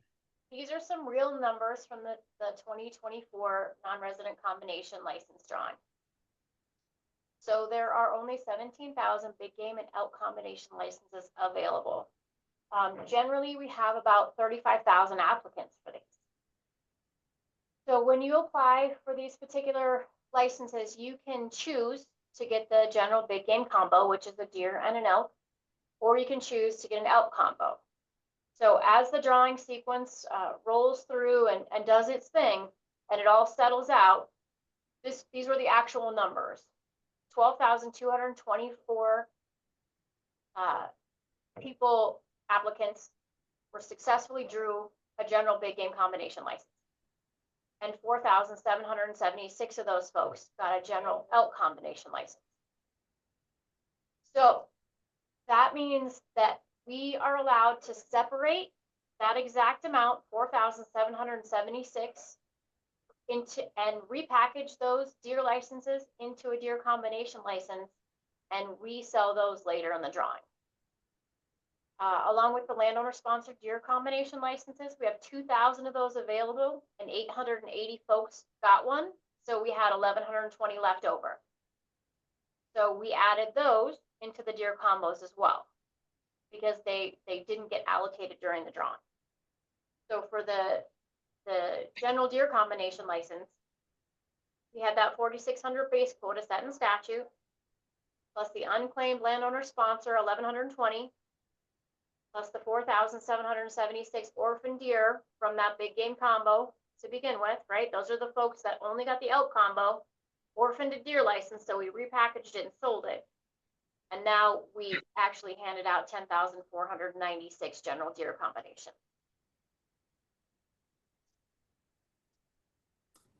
Nope, that makes sense. I appreciate you going through this. I don't, is it possible that you could email us this presentation, Emily?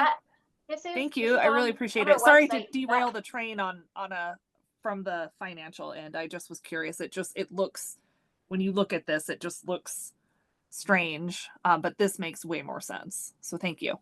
Yeah, it gets kind of complicated. It is a lengthy discussion that I'm absolutely willing to have with you guys anytime.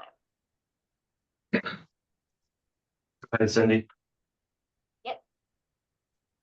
I just wanted to see if I could clarify something. That 17,000 big game, that doesn't include the number of applicants for come home to hunt or non-resident natives, does it? Correct. It does not. Those are different amounts. Mhm. Thank you. Yep. This also doesn't include B licenses. So these are just the combination licenses. Thinking this would be a good wallet size card to carry, walk around with. Hand out to resident hunters. Yeah. Yeah. Okay, thanks, Emily. Yeah, great question. Thank you very much, Emily. Thanks for having on him. Yeah. Yes, Yep. thanks, Emily. Thank you. I appreciate that, Emily. Yeah, no problem. You have more, Lean? No, this is it. This is all I prepared. If you guys feel like you want more at some point, if you have other questions, you can always reach out to me. I knew we would get into that conversation when I started handing like these things out, and so appreciate Emily's help on that. Are you sticking with us or are you leaving? I am gonna go on a tour. Well, somewhere. that sounds like fun. So Dale does have a question, sure. Dale? Just a quick question on the previous discussion. They said those numbers did not include antlerless tags. So the antlerless tags that are sold to non-residents, I don't see that on this chart, and maybe I'm just on the table that was listed. Are there any of those dollars that go into the access programs? nope, everything on this sheet. I took every license type that contributes to this fund and put it on this sheet. So if it is not on this sheet, it doesn't contribute, the distribution doesn't go to the hunting access funds. That's helpful. Thank you. Yep. Okay, unless there's another budget question on the budget, which I do. Anybody else have a final budget question for Lena before we take a break and move on to the next section? No hands? Okay, so as you see the next plan, just for clarity, what's your need? What's it look like to you? To me, Are you asking me for my The- programmatic opinion? The overall, Um, where do you believe we are? uh, Access program budget. Is this a question where you get that Johnny Carson turn? right. So I believe now cash and revenue are sufficient for program expansion. Unless, PR continues to decline. Programmatically, what I'd like to see from the agency is an investment in the technology side to see how that plays out before we add staff. Does that make sense? So one of my biggest goals working with these guys is what can we do on the technology side to make everybody in the region's life easier before we add staff and then have to let staff go because they don't have anything to do because we've added technology. Financially, I feel the fund is sound, the way it is, after 145 and, Need authority. yeah, so it's just a request for authority. So, my role here is to support the program and what they need, ask the hard questions if I feel like they need to be asked. But whatever the program comes back to me and needs is what I will support ultimately, as long as it's within the cash available. So when we look at a report to the legislature and the governor next summer, we're gonna be able to report that the programs look good at the moment based on the needed appropriations. Yeah. Rick, Without an appropriation increase? Is that what you're asking me? I'm just wanting to know where we are in that regard at that point in time, roughly. I feel like if we can't find solutions through technology, we're going to have a resource package in front of the governor's office to request additional resources for the program For 27. for in 27. To ask in 27 for the Yep. next line. Yep. Okay, That's how I feel the program will end up coming back with what they feel like the need is. okay. And then, I think on your PR, you're gonna be looking at, and I was just looking at this in our group. You're gonna be looking at like 19, somewhere in there, PR revenues.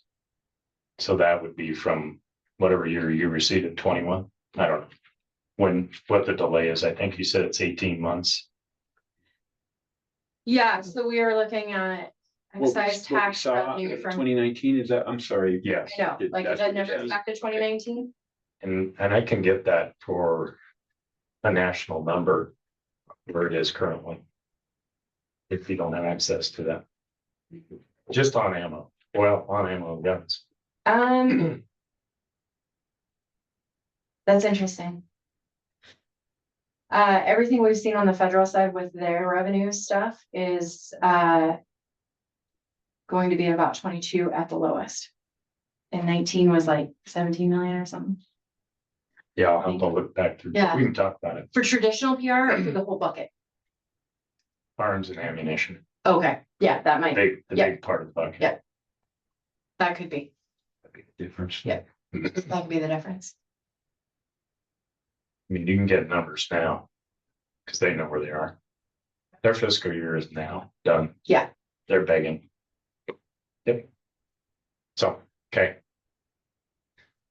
So buy more guns and ammunition. You heard it here first. All right, feel free to reach out to me. Yeah. Thank you, Lena. Like, I'll thank Emily too for jumping in. Okay, you guys have a great meeting. Thank you, Lena. Thanks, Lena. Great job. All right, we're gonna take a 10-minute break. And head into the next section, right after that. See you in.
Um,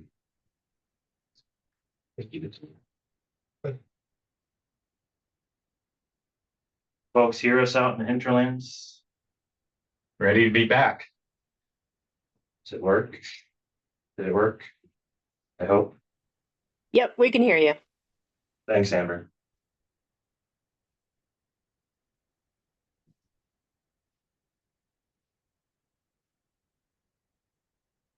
Good. Okay. Get rolling on to the next session, which is our discussion on the PFLA program, the Fishing Access Program in itself. But before I do that, I would just ask you, in regards to this budget discussion that we just had, in particular, just directly to the access program budgets. If you have some time, please look through this more thoroughly, and any questions you have afterwards, make sure you send them over. I would direct them to Jason and I. So spend a little time with it. I know there's a ton of information there and you guys asked good questions on it. But if there's something else that strikes you, please spend a little more time and send that this way. Okay, so now we're going to talk about the PLFA program itself. Well, any comments or questions before we jump on that? Don't see any. Okay, Jason. Yep. Well, thank you all. So this conversation, I'll preface it a little bit. We already talked quite a bit of it already, actually, in our last budget conversation. But what I did is I put together just a brief PowerPoint to highlight what the program is. It actually forced me to really dig into statute for these programs, because this is relatively new to the access world in terms of where it lives currently. So PLFA's private land fishing access. I have like I said, a brief PowerPoint. We'll talk about that. And then I do have a couple of regional access staff, at least one that I've asked to kind of explain how it works in their region. And then we'll talk about, from your guys' perspective, what works well, what's not working well, what you'd like to see potentially as it rolls forward into even developing a recommendation for that program. So let me share my screen here and we'll pull that up.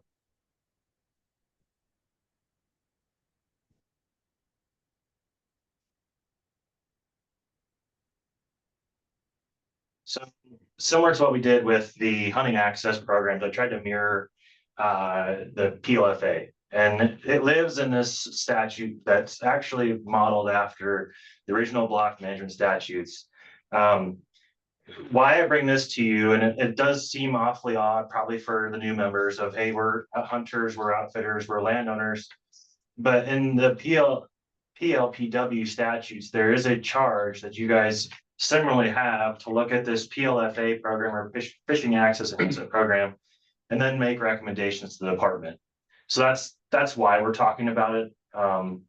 When it comes to what the program is, it really, like I said, is modeled after block management. It was originally set up in the 2001 session, and really it's designed to create access for fishing. And that could be through private lands or to private lands, as we've talked about before. And then similar to block management, the commission is actually the one that develops the tangible benefits. So it's not necessarily set by the department, it's set in statute that the commission shall develop the tangible benefits, and typically, i.e. that shows up in the form of a payment. There are some differences with PLFA and what I call FAS. So PLFA being our private land fishing access, and then FAS being department owned or leased sites for fishing access, for which we use our capital program. So PLFA is, as Lena said, done just on our general license. It's done through our House Bill base budget authority and our base budget program. It is not a capital program, so we're not taking on fishing access sites, but we can do a variety of things with it. PLFA does not go through our lands division. Typically does not have any design and construction bureau design or engineering work. And then our FWP maintenance staff are typically not maintaining these private land sites. So those are kind of differences between private land fishing access and then our fishing access sites. So PLFA, like all of our programs, is voluntary.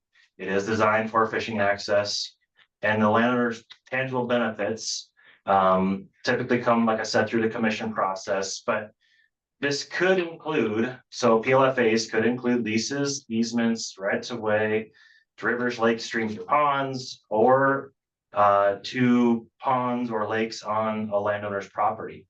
And then similar to block, which I found ironic, is that there is a clause in statute that allows them to create an aggregate, or we call a unified cooperative for PLFAs as well. The agreements themselves, again, designed for fishing access. They have to describe and include our plan of how we're going to manage that access. So there's a list of things that, again, comes from statute that may be included in the plan. And then one of the things that came up similar to what the old block statutes used to have, which block management and the statutes associated with that program were overhauled in the 2019 session. We took a variety of different statutes and combined them and condensed them down. This program hasn't been touched similarly, so it still exists. But if there's an effort that our PLFAs may negatively influence other neighboring landowners or public land agencies, we have to consult those negative affected landowners or other affected landowners. And then those recommendations or support or objections from that affected landowner must be incorporated or considered in developing our access management for our PLFAs. Similar to block management, PLFAs are set up where the commission sets the benefits, but the benefits are paid for potential impacts. So we consider impacts to the landscape, not supposed to be payments for access, but it's actually a payment for impact, similar to block. And then one of the unique things I saw is that it actually requires that priority be given to properties that have the greatest access, the lowest cost. And so when we talked earlier about fish stocking, I could see probably how some of those projects may have ranked out high because there was very minimal cost. Things that are looked at in terms of our issuance of agreements are the days, habitat, and then of course, access provided to adjacent public lands is also in statute. So similar to all of our other programs though, the payment can be made to the landowner, could be made to a weed control board or to a fire district or to offset insurance costs. And we also can maintain or provide assistance for roads, fences, gates, parking, and signage in terms of PLFAs. Like all of our programs, this landowner liability clause exists where a landowner is provided the coverage under 7016 302 MCA for participating in the fishing access enhancement or PLFA program. I tried to do some, I provided, at least in your packet, our landowner fact sheet and our what we would call our scoring and valuation form. And so when I mentioned that the commission is actually the one that sets the values, it's actually set through Administrative Rule 12.7.1401. And that rule basically just says the department shall use the 2002 scoring point. So ironically, the department doesn't have a lot of flexibility because it is in rule that we have to use this 2002 scoring form. And so that's why the values you see are set the way that they are. Landowners, like I said, can be paid directly or they can have those payments go someplace else. But unique to this program is that we may deduct some expenditures in terms of a payment for the cost of stocking. So when this program kind of came over from fisheries division, one of the comments was that this is one place that the department really needs to work on is modifying this rule and cleaning up our scoring and valuation compensation criteria. PLFA, like Lena mentioned, it does have $50,000 annually for agreements. You saw that table that she'll update for FY25 and 26, but we are spending about $30,000 a year. on our PLFAs out of our $50,000 annual bucket. Like I mentioned, some are all paid in advance, some are paid annually throughout the year, quite honestly. Some are stocking. We have that one in collaboration with Idaho Game and Fish, which is about a $10,000 a year payment from them and a $10,000 a year payment for FWP. And like we mentioned, we don't have really dedicated capacity in terms of staff or operations for this program and implementation. Lastly, I'd say that this is kind of the process. It's still a bit fluid in terms of we don't really have a landowner application. I know one of our regional access managers is working on drafting one of those. Typically staff are working with landowners directly and they come to me and say, hey, do you have budget for this? And we just look at what we're spending and what we've spent. And then unique to this program, even though it could be annual or even up to multi-years, there are a lot of layers of approval, which is something we probably need to clean up and determine what actually we have to have. But right now on all of our agreements, regional supervisors are signing it, our legal unit is signing it, our division administrator is signing it, and our director is signing it, all for potentially a 1-year agreement for minimal cost. So there's got to be there's a lot of cleanup work that FWP should probably do in terms of this program. And then lastly, the field setup piece, like I mentioned, we're very limited on ops, very limited on staff capacity and what staff can do with this program as it lives in POR. And so, our access managers are making signage, they're making the maps and rules that go with it and putting that on the ground. That's all I had in terms of where we're at. The lender participation program, lender participation in the program has been as few as 4 or 5, but they're multi-year agreements that extend out. We've got a number of agreements that are a stocking component. There's a number of agreements or sites that we have that probably are due for a revisit in terms of an actual agreement because the agreement itself is expired. But I guess I would turn it over to our regional access managers, if it's okay, Mr. Chair, to kind of give you some examples of this is how they use PLFA in a region. Does that work for you guys? Okay, Trenton, I know I directly coordinated with you, so if you're available, I would turn it to you. I do know Cindy's hands up too, Jason, so I don't know. Yep. Yeah, we can take that question, Cindy, if you'd like to have a question. Sorry, I'm such a pain, you guys. No pain. This is an odd question, and I'm not sure. My question really is, where does this kind of thing belong? A rancher just needs to replace his dam, for example, on his property. By doing that, he will accept river water, but he gets stream water in his irrigation ditch. That cooler stream water would go into the river, and river water would go into his irrigation ditch to make the fishing better on the big hole. Where does something like that belong? Go ahead, Quentin. Thank you, Cindy. This is Quentin. I appreciate the circumstance. The first thought is that would be a conversation about, I think I understood a water right adjustment in that. Instead of drawing from this source, you're drawing from that source and you're chasing cooler temperatures ultimately to end up in the river. And the first, I heard your question in a program context. I'm going to answer in the program that is Land and Water, led by Bill Shank with Fish, Wildlife and Parks. And that's the place where expertise on those sorts of agreements, those sorts of partnerships are talked about and dissected and understood as to how you weave that concept into existing water right.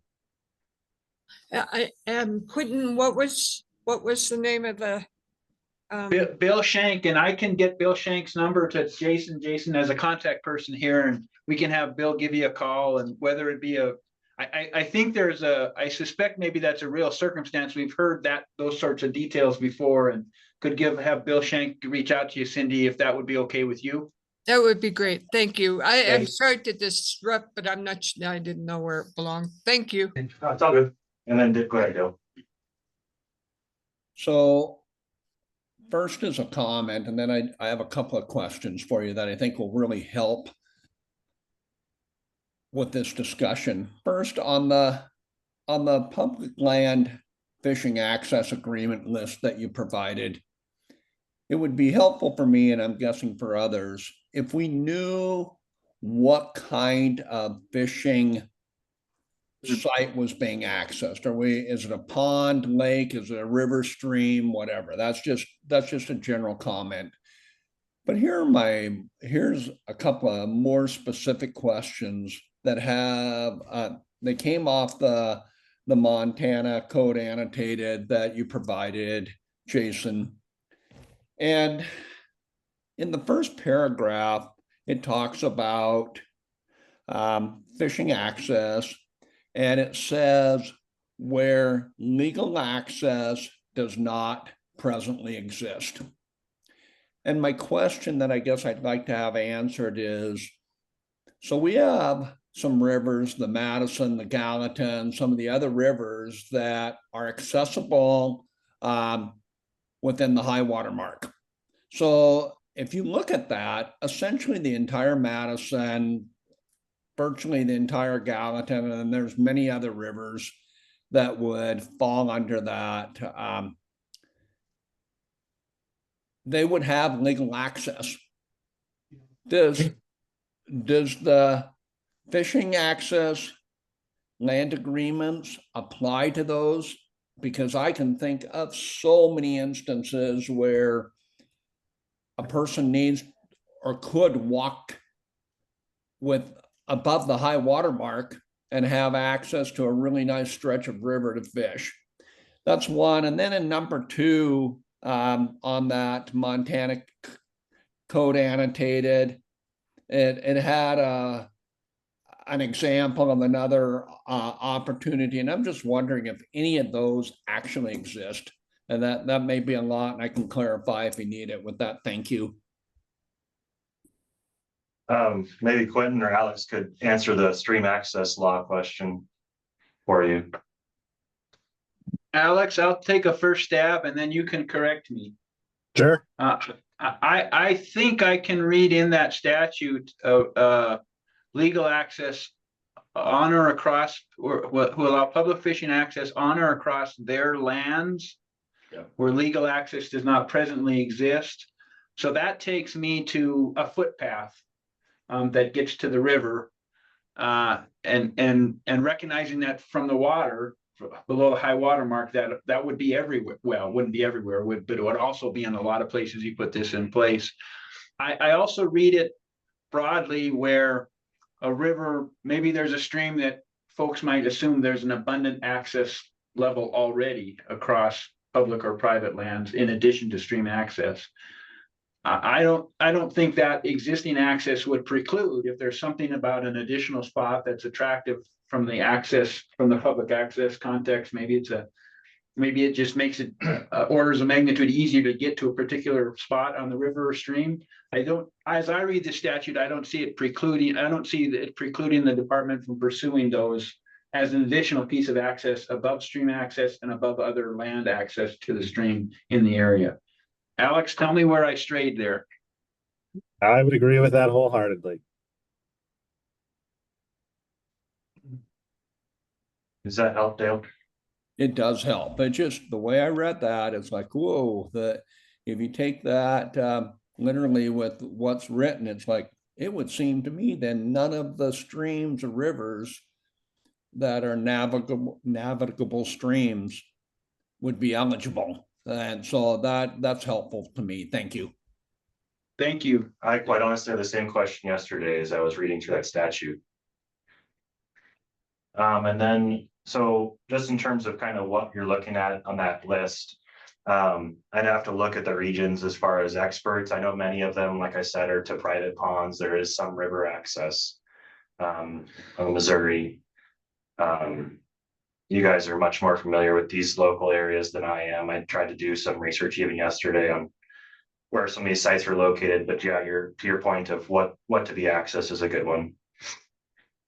And then on your question for number two, were you referencing the similar voluntary programs, Dale, or was it in the other 286. No, that's correct, where it talks about the similar voluntary programs. And it's just to me, I wasn't sure what that meant, and if you had an example of where that may be in place. I'm just trying to get a better feel of what that might constitute. Thank you. I don't have any good examples. I don't know where fishery, like community ponds and stuff falls. If that would be, I know Jason Rowe was on, he was in fish, if he's still able to speak to that, but. And specifically, could you clarify the question just in the context when you mentioned the community pond? Jason, just for different sites where we're stocking. Okay. Ponds in different communities, if that would fall under this section. I'm not. Gotcha. I'm not versed in this program that well to speak to it, but I think that the concept there, it just follows the same language that's in the block management statute, where the department has the flexibility to create other programs. So similar to block management and our regional access project program, or something else that we would create, the legislature mirrored that image or that language here in this statute as well. Hey, Jason, this is Mike Ruggles. Yeah, I might. go for it. Yeah, Mike, I forgot you're a fisheries guy too. Yep, no, that's all right. I'm not a fisheries guy anymore, so. Yep, I haven't forgotten it all though, but anyway, I wonder if this isn't where we have our private pond agreements where we're essentially doing the stocking and trade. That is not part of the the PLFA program. So that might be how we did that, although some of those are, from the 40s and 50s, some of those agreements. But there is another program that allows access through just strictly stocking. Thank you, Mike. Go ahead, Craig.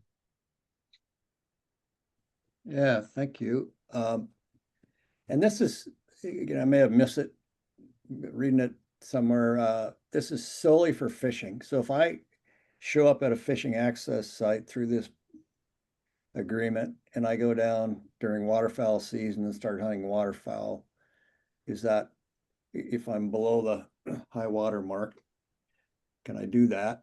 I mean, is that part of what this program may entail? And the other question I had is, I know it sounds like it's in flux, Jason, as far as how you evaluate the opportunity versus the cost, but how do you estimate the cost of the actual stocking rate, and how, in comparing that to just an outright payment for the opportunity? Thanks. I have to defer that as well. Mike or Quinn, you could speak to that at all.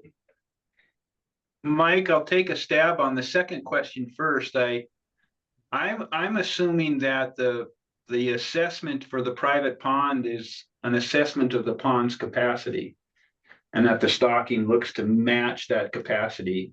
And so different ponds would have different stocking rates, and the larger the capacity, the more value the relationship, and in accordance, the more value the fish resource that's dedicated to that. So I only mean to say those details, Craig, maybe I'm missing the question, in that I don't see a conversion to dollars in an effort to try to clarify for those agreements that have a dollar arrangement rather than a fish arrangement.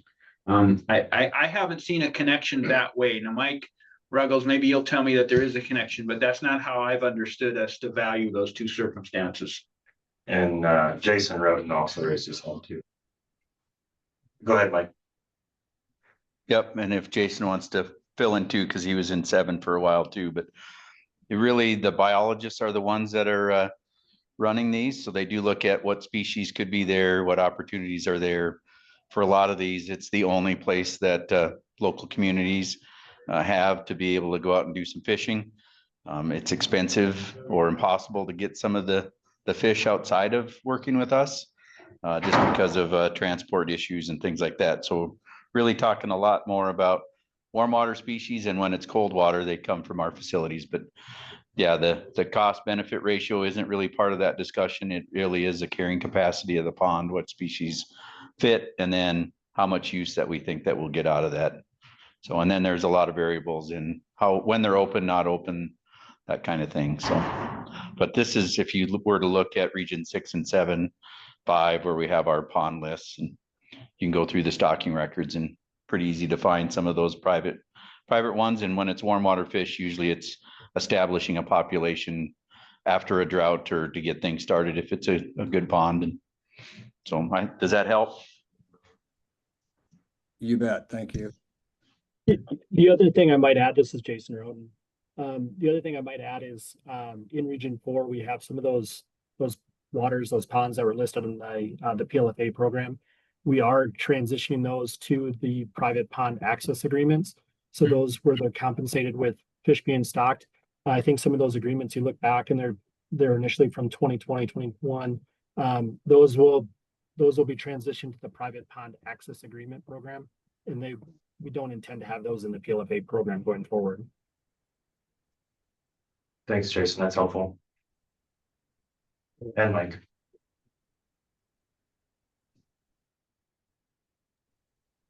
Craig, just getting back to your other question, just Yeah, with thank respect you. whether you could actually go waterfowl hunting with respect to this program. I don't foresee that as a possibility.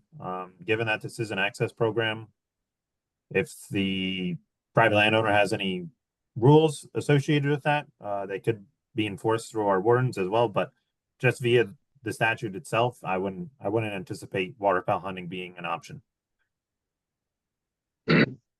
Yeah, we do have a couple of spots where, at least one where we've got a walk-in waterfowl agreement with a landowner who also has a private land fishing access agreement. So the purpose of PLFAs, and as we were speaking, it is for fishing purposes. And so to Alex's point, if the landowners were amenable to allowing waterfowl hunting as a purpose or whatever reason to get to the water body, that could be okay, but primarily this intent is for fishing.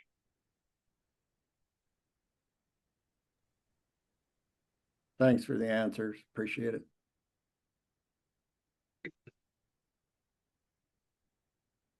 Any other questions before we jump into maybe how we're currently kind of using this program?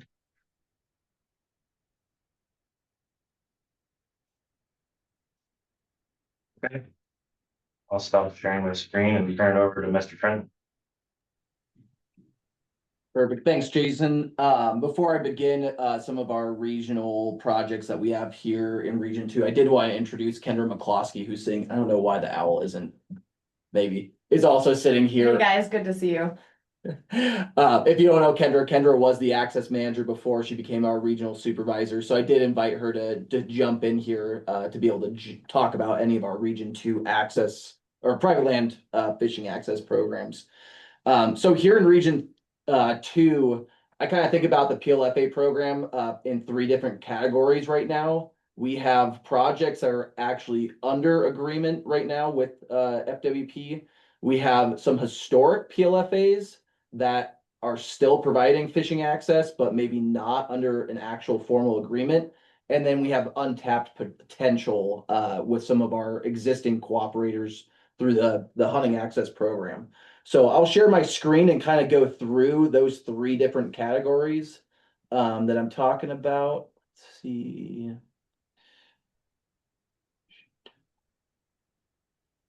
I was wondering who's doing your camera work. You're zooming in and out.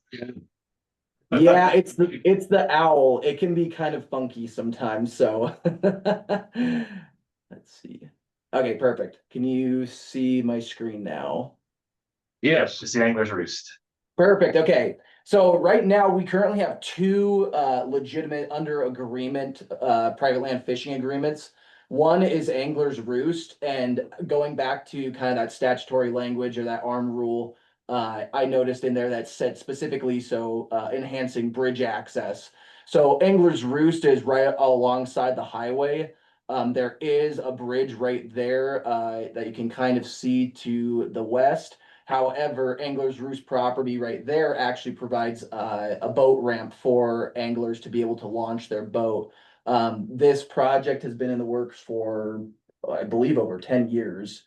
Yeah, probably closer to 20. 20? Yes, Yeah. Angler's Roost was the second year in, so in 2004 was when I saw our first agreement with this site, probably different landowner, but that site was incorporated in PLFA 2004. Okay, yeah, so a lot, I know in previous meetings, we've talked about how we're really trying to emphasize that private land fishing agreements are separate from our FAS sites, our FWP owned sites. Angler's Roost is that prime example of where back in the day, it really did resemble a fishing access site with signage, everything like that. And now that we have it within the access program, we're really trying to educate folks that this is actually a private land access opportunity and not an FWP managed site. So developing these rules pages, updating signage. Granted, this was all before my time. This was when Kendra inherited it back in the day. But this is a prime example of where, yes, there's legal access to the river, kind of like what we were talking about from that bridge access via the high water mark. But without Angler's Roost and the boat ramp, folks couldn't actually be putting in or taking off of the Clark Fork River in this general location. So, sorry, what was that? No, go ahead, Trent. Oh, okay, perfect. So then our other PLFA here in the region, you probably have seen before because I've used as a prime example, is the Rafado Land and Cattle Company. So this is a walk-in access project to be able to get to the Bitterroot River. How do I zoom out? Where's the down on the bottom right? Oh, thank you. That Perfect. works too. Thank you. Perfect. Thank you. There we go. But anyways, so Craig, as going back to kind of your question, so Rafado's, we have the private land fishing agreement set up for anglers to be able to get to the Bitterroot River. However, the Rafado's is also a part of the block management program as well. So it's a dual management, essentially, two different programs for two different user groups. Both have accompanying rules pages and specifics for those two different types. So the hunting side of things on Rafado, we educate the hunters down there. It is a type 2 on the river unit, so we do get the opportunity to educate those hunters before they go out that they may encounter fishermen on the BMA as well, just so that we can kind of mitigate that potential conflict between the two user groups. So those are our two prime examples of what we have currently in Region 2, both being strictly river access. However, I don't know why this thing keeps popping up. However, we do have quite a few historic PLFAs that are still allowing fishing access, even though we don't have a formal agreement with them. So the Johnson Tuning Fork Ranch is still in block management. It's a long-standing BMA. However, anglers recognize that they were once in the program officially, but they still have signage out there and they still allow the public to access the Flint Creek through their private property. If you see where it says Bridge and Corrals on that parking area, that's a primary access point for anglers. And there's actually a legit sign there that FWP purchased back in the day that says Johnson Tuning Fork Private Land Fishing Agreement, and then some of the rules associated with accessing the property. So funny enough, about a month ago, we actually had a Citizens Advisory Council field trip and toured the region. And this was one of our stops because we had talked about kind of marrying the two programs, block management and private land fishing agreements. And Johnson Tuning Fork is that prime example where we've got just as long as, or as well as Rafado's. But when we met there, the ranch manager also joined up with us to talk about how it affects their operation as well as being a cattle operation. And so without the private land fishing agreements, the dollars associated, they are starting to see some weeds along the Flint Creek River. Granted, it could be coming from up top, or it could be actually that impact from the fishermen walking through the weeds, going along the banks and distributing those seed deposits. So in their mind, it's starting to become a thing where they are more interested in actually signing formal agreements to continue allowing that fishing access. Anything you want to add? And then, so that third category that I was talking about, so as we were actually meeting there, we did have one of our Citizens Advisory Council members is also block management, a cooperator. And he had no idea that PLFAs was a potential opportunity. And he actually brought up that he allows fishing access onto the Clark Fork River through his block management as well.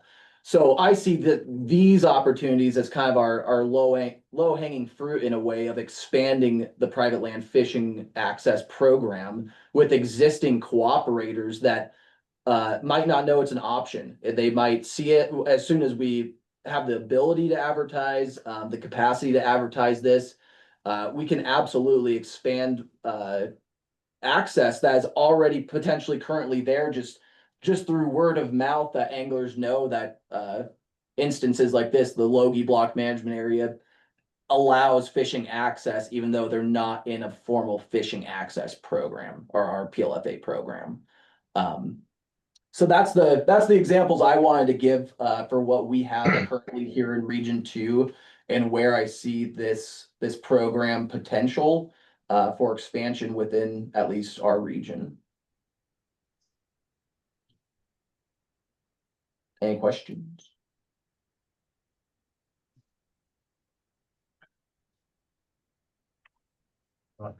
Brent, the only question I'd have is how is it that they were in an initial agreement, and then it just kind of phased out over time? Is that how I'm hearing that? Great question, Chairman. So with Johnson Tuning Forks, I think that this was that instance where when it was in the fisheries program, these agreements, they were still annual and whatnot, but I think the translation of, or the transition from PLFA from the fisheries program to the access program, we didn't really have a whole lot of guidance on what we can do with this program. So yeah, so you're absolutely right. It really did fizzle out on the agreement side of things. The owners, Chuck Johnson, they're like, no, we still allow access. We're totally fine. But yeah, I think it's more in the process of why it got lost in the weeds, I'd say. And I can provide a bit more insight on this one in particular.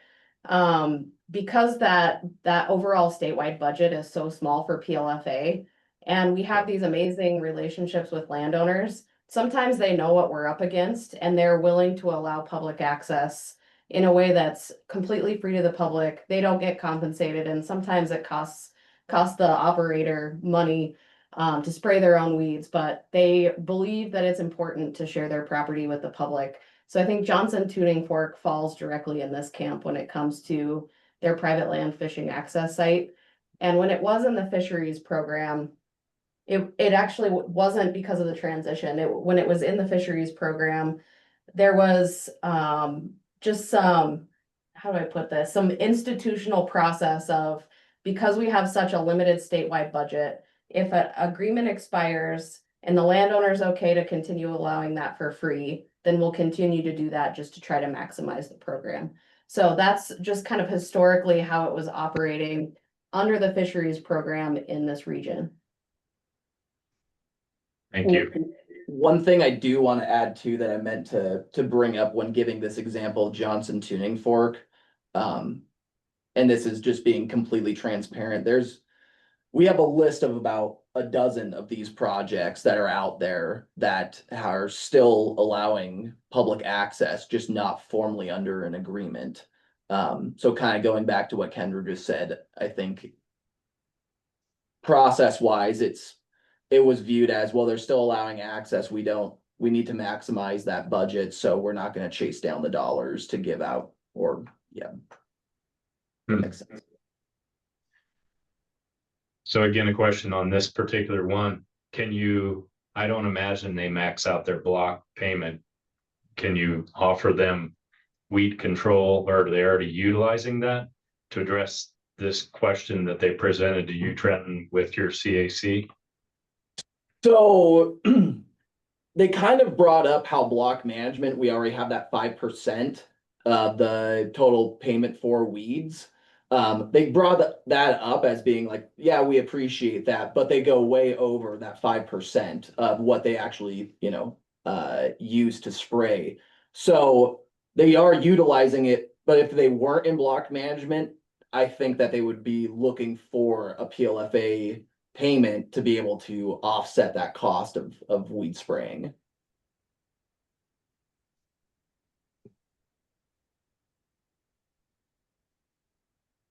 So, the chair, if I may ask a question. Yeah. So Trenton, I wonder, or Kendra, or the rest of the conversation, a clarification question for me. So do staff see this as an opportunity to apply both tools? Yeah, Quentin, I think so. I think that this particular situation, we're really lucky that we have this long-standing partnership with Johnson Tuning Fork. So I think we are applying both tools here. It's just we're not applying the payment piece for PLFA. And I think that if we could offer them a payment, they would gladly go under a formal agreement, but not at the detriment to the program. So, and detriment's probably a strong word, but they could go either way, but they would certainly appreciate extra dollars specific to that fishing opportunity for that weed mitigation at the parking areas. Chair? So in this discussion, it occurs pretty quickly that, Trenton, you said there might be a dozen similar project types out there that you guys need to assess what that would be, since you're limited right now by a $50,000 budget. And that concern has been not overspending that to see where you need to go first place, because you already have these existing agreements that are historic that aren't really continuing. And it seems to me you should take care of those first and find the funding for that, and then go to what are the next targets, as you mentioned, Trenton, in your actual historic and untapped. It seems like you better take care of the ones you have and address those needs that you see on the ground there. Yeah, Chair, thank you. It's along the lines of the question I asked. And so I would restate the question. Thank you, Kendra, for that, Chair. Staff, Alex, Jason, Renee, is there anything in statute that would prevent Johnson Tuning Fork to have a block management agreement and a fishing access agreement that pays? Yeah, okay, thank you. Lee Cornwell has his hand up. Unmute me. Can you good. see me? See you, and We can even hear you. Oh, good. Anyway, is there a way, are all these 12 different deals in block management already? The 12 the 12 that we have, like Johnson Tuning Fork, actually, I think this is the only one that's both in block management and PLFA. The other 11 are just existing access sites to the rivers. Oh, okay. So is there a way to compensate these guys by just adding the fishing days to the 100 days? Not currently, Lee, but that is an idea that had been thrown out there before, is why can't it be an additional tack on? So I guess going back to it too, the process wise of handling two agreements, the BMA contract and a PLFA agreement are extremely different. So if we were to simplify process, that could be a potential, is why couldn't we tack on? But I think it does go back to that funding piece, and Jason and Quentin, feel free to chime in on that. Okay, thank you. I think you're right, Trent. I mean, as we talked before, it's a capacity issue, really. So all of our access staff are currently set up to do hunting access work. They're funded by the hunting access program, and these are kind of incidentals as they come along. Any work that we would spend currently on, for example, PLFAs by regional staff, is going to come at a cost to working on the other hunting access programs we've listed. So it's all a balancing act. But I think everybody's in the right mind of trying to take that inventory, see what we have statewide, see what we've missed out on current agreements, see what that budget piece would look like, and then propose it on a. If it's already existing, it's a whole lot easier to support that and get that built than it is to start brand new.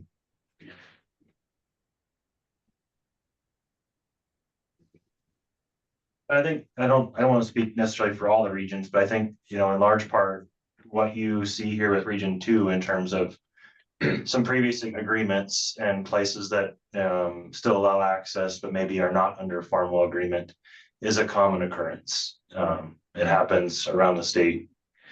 I spent a good part of looking through all the historic PLPW reports yesterday, trying to figure out what sites we actually had, how many years we had those agreements for, because that's generally about the only place that's digitized as far as where our list of agreements actually exists, was in previous PLPW reports. And there was a couple of years there where we had some institutional knowledge or people were not in positions, and that even got missed as far as a component of your report. Quite honestly, there's no talk of the fishing access piece of it. Yeah, a couple of years there. So. Yeah. So that's kind of the high level program. That's where we're at. That's current status. I guess so I'd open it up to you guys to discuss your thoughts. Again, what do you think is working well? What do you see for improvement? How would you like to see your recommendations as it pertains to your responsibility and statute for this program going forward? Is that to us or? Yeah, no, it's to you. So I throw that back out to everybody. So let's kind of go around. For those members who have been on, we talked about this at the last meeting in regards to low hanging fruit. And when you look at this program, we kind of frame this, it's very small, underutilized, doesn't have much budget, but probably has a ton of opportunity. I think that's what we're all thinking. So let's go around and kind of get a thought about what your goal would be, knowing what you know right now with this need and effort. And let's just start with Everett. Well, I think with Tuning Fork specifically, I think that one should be offered if we can at some point to help compensate for that. So that one to me seems like a no-brainer. Let's if they need more and there's an opportunity with another program, especially if it's historical. And I do agree with Ed that we should take care of those historical access points and roll that in. I'm wondering, Jason, is this included in your forthcoming assessment in December that you had talked about earlier? We haven't spent much time looking at PLFAs. It's all been hunting access focus, but yeah, we hope to wrap in some components of it. Yeah, even if we could just get the historical ones and begin to look at that, I think that would be helpful. And then, yeah, I think previously we had discussed that finding ways to utilize this and increasing that budget, $50K big picture is so little. And fishing, especially Western Montana being such a huge part of outdoor rec, if we can find ways to increase that, I think we really should. And again, the historical, I would like to lock in those agreements, considering how often things can change with land ownership and whatever else. So I would like to see us shore up those in the coming year. Those are my thoughts, Ed. So in the, as Jason mentioned, he hasn't seen much PLPW commentary over the ages, if you will, in regards to this, and it is part of our charge in the bylines, if nothing else. So when I look at Montana, is this really it? I mean, is there anything else you see potentially? I mean, this is what's there, but when you look at fishing across the state, where does it need to go? And I throw that back at you, Everett, or go on to the next person. You know, all of my fishing virtually is in Western Montana, so I think, yeah, regions 1, 2, 3, maybe there's a priority to look there. So I'm not sure I could add more to that than just my own. That's great. Okay, Drew. Drew's not here. Oh, Drew's not here. We'll skip Drew. How about Donna?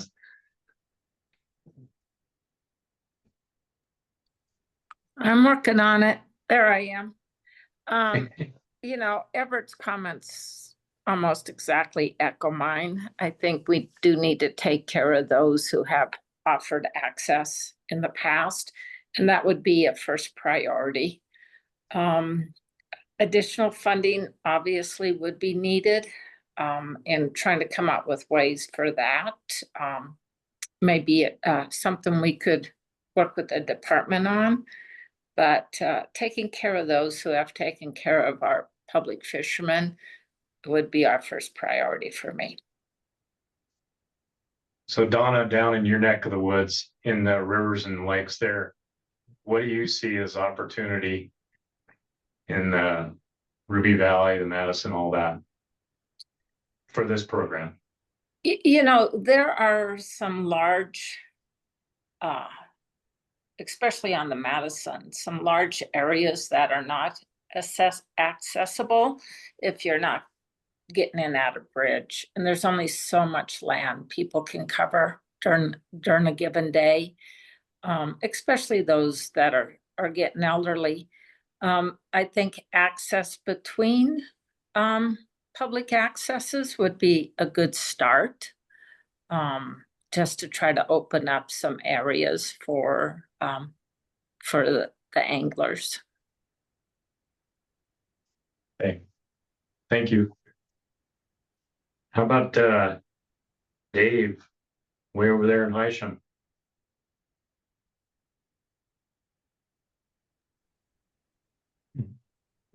Kind of the new kid on the block, and Region 7, where I'm from, is basically a desert, so there's not many fishing opportunities around, and what they are some private fish ponds that are probably borderline as far as quality.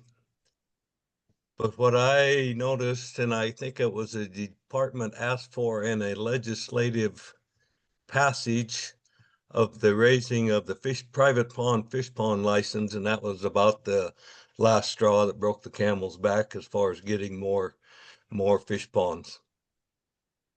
You know about that? Just the fee going up is all I know about. I don't know if Mike or Jason, if you guys can speak to the private pond fee. And Dave, when you say it broke the back, how do you mean it broke the back? Well, between the cost of the fish and putting up with fishermen and the garbage and whatnot, and it's probably a borderline pond in the first place, landowners just aren't gonna go through the hassle and put in more ponds, more fish, and allow any access. Okay, thanks.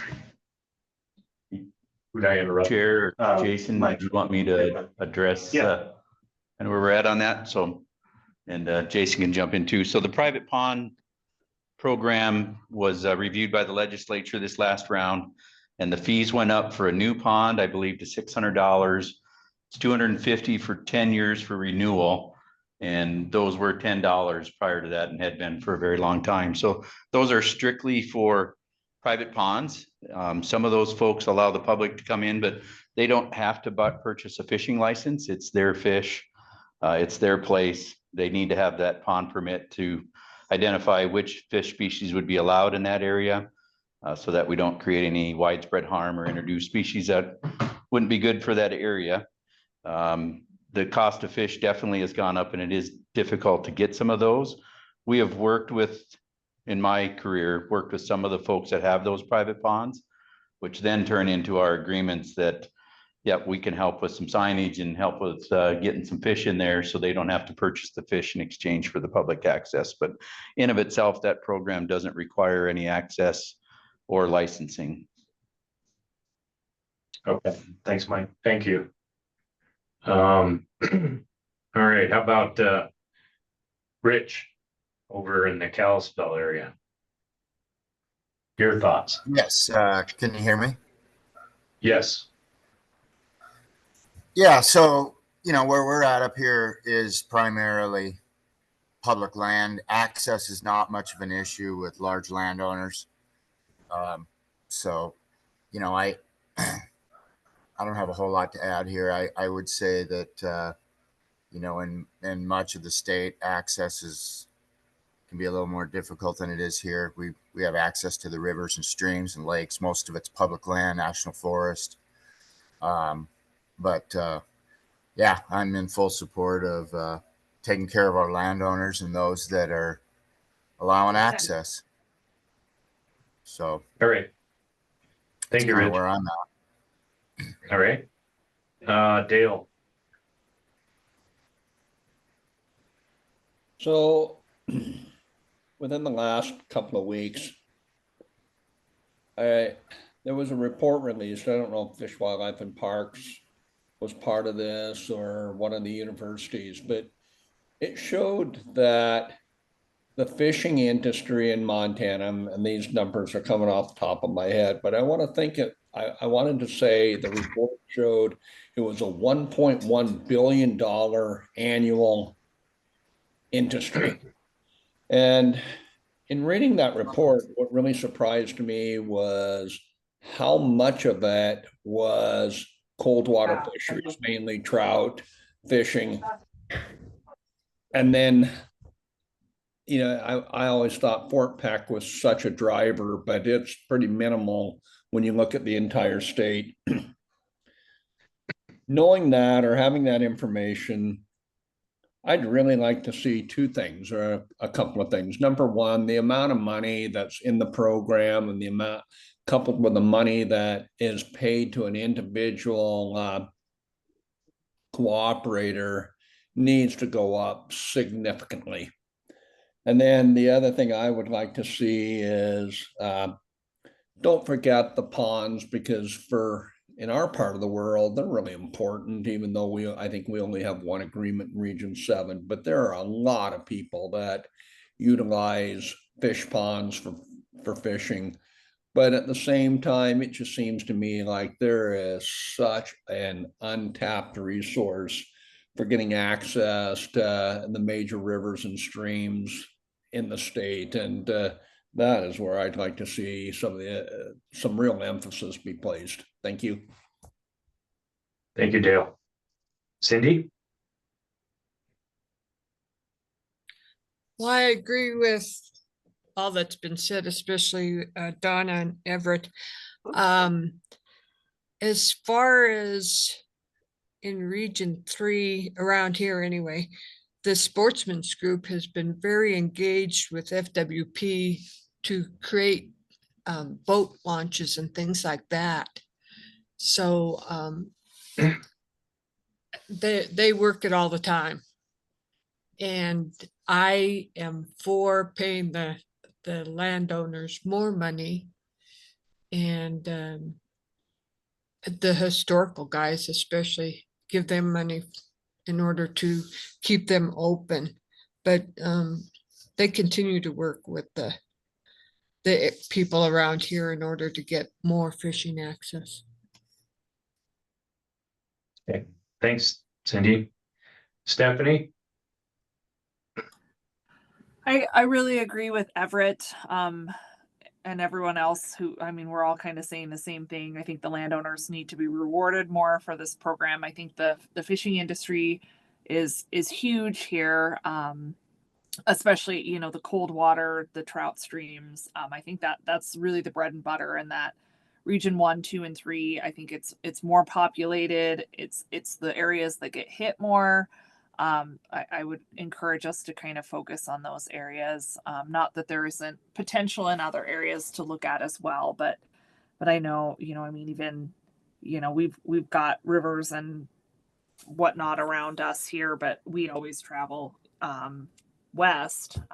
It's kind of like how people travel east out here to go hunting. So The fishing just, that's what we're known for is trout. And I think those cold water fisheries are just so critical. So focus on getting more landowner participation there. And again, just reward them as much as we can.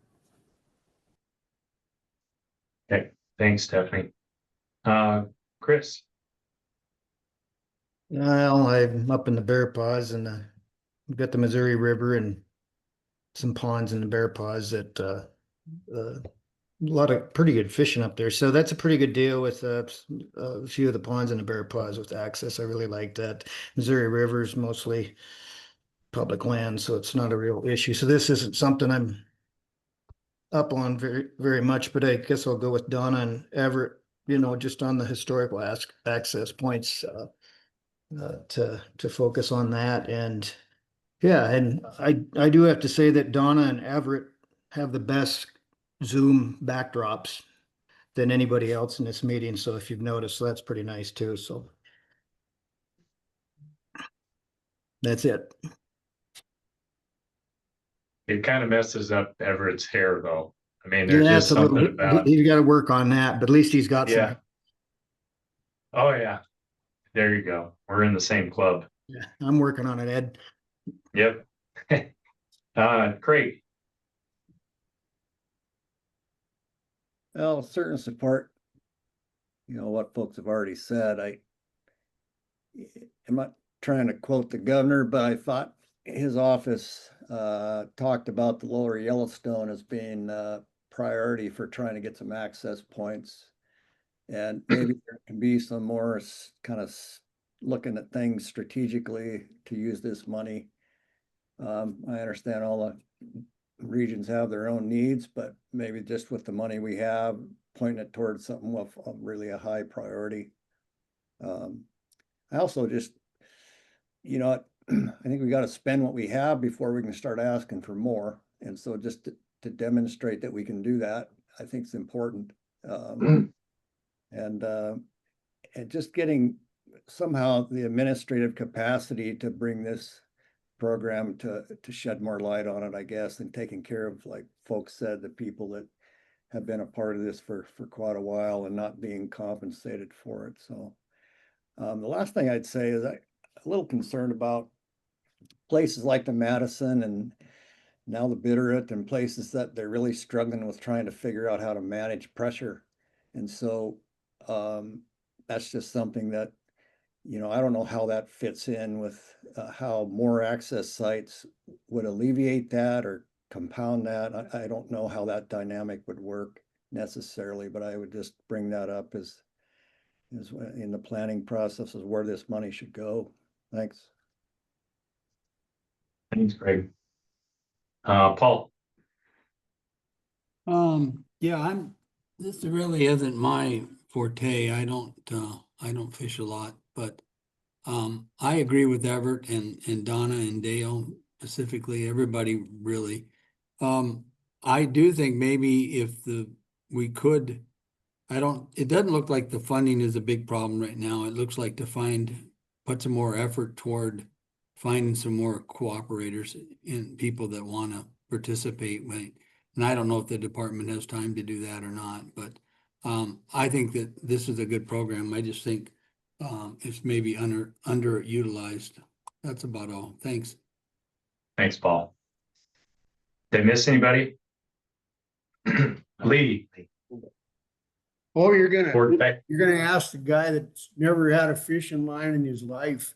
The only thing I know about it is the Milk River. There's a bunch of those places. I'd have to agree with the guys that we want to make sure that we get the guys that have been giving access. We've got several. The only thing I know about is the Milk River and driving up the Missouri from Great Falls to Helen. It looks to me like the fish, if it's all catch and release with that many boats, the fish their lips must be getting sore because there's 5 to 10 in sight all the time. But if we could do like Donna and Chris and Everett all said, if we could just figure out some way to reward the people that have been habitually given access sites, why couldn't we? Does it take legislation to make it so it's like a sign-in box for for hunting access, and there'd be a way to do the weed spraying and all that kind of stuff with the same template.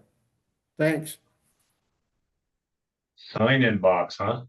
That's an idea no one else has thought of probably. So as I said, you know, we all thought this was low hanging fruit.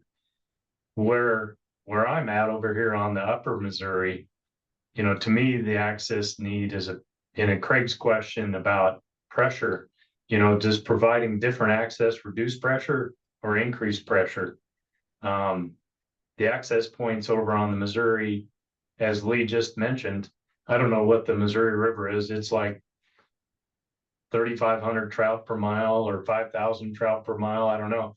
So a lot of them have sore lips, but a lot of them don't. They are highly educated trout. And that resource is used very heavily. And then when the Big Hole or the Madison are too low, all the folks that can't fish on the Big Hole or the Madison are on the Missouri.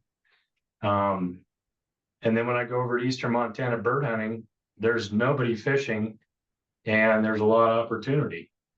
And that's as Dale was mentioning, that 1.1 billion economic impact. The other unique part of that is the residents like the warm water stuff, the non-residents like the blue ribbon trout streams.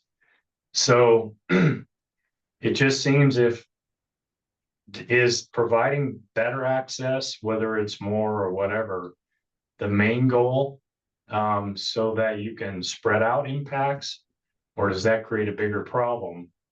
But it seems like with that kind of economic opportunity and that kind of need and demand, we'd want to spread that demand out a little bit and provide accesses that are, while limited, maybe beneficial for two reasons. So I think all we've identified is, at this point, is I listened to everybody,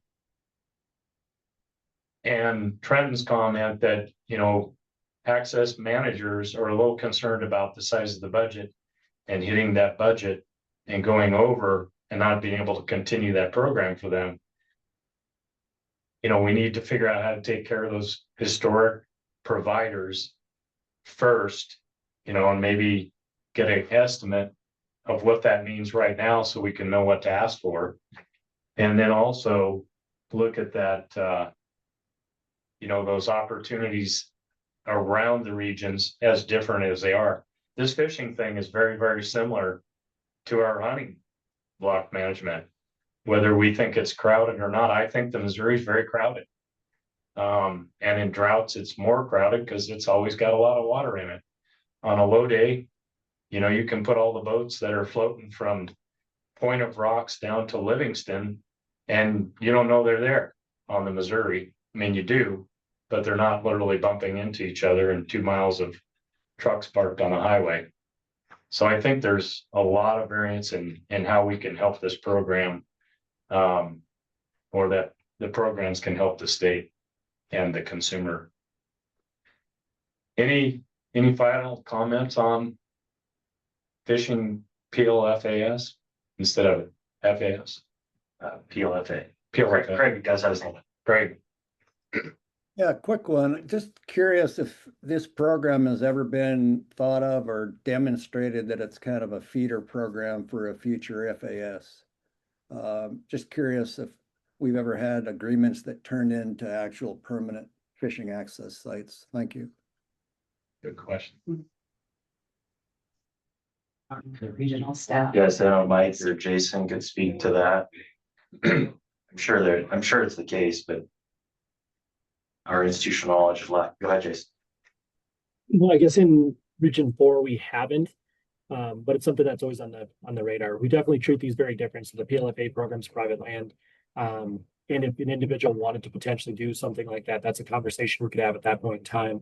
But we're not seeking that out. We're definitely treating these entirely different. FAS program versus the PLFA program. So it could happen, but it hasn't happened in recent times in Region 4.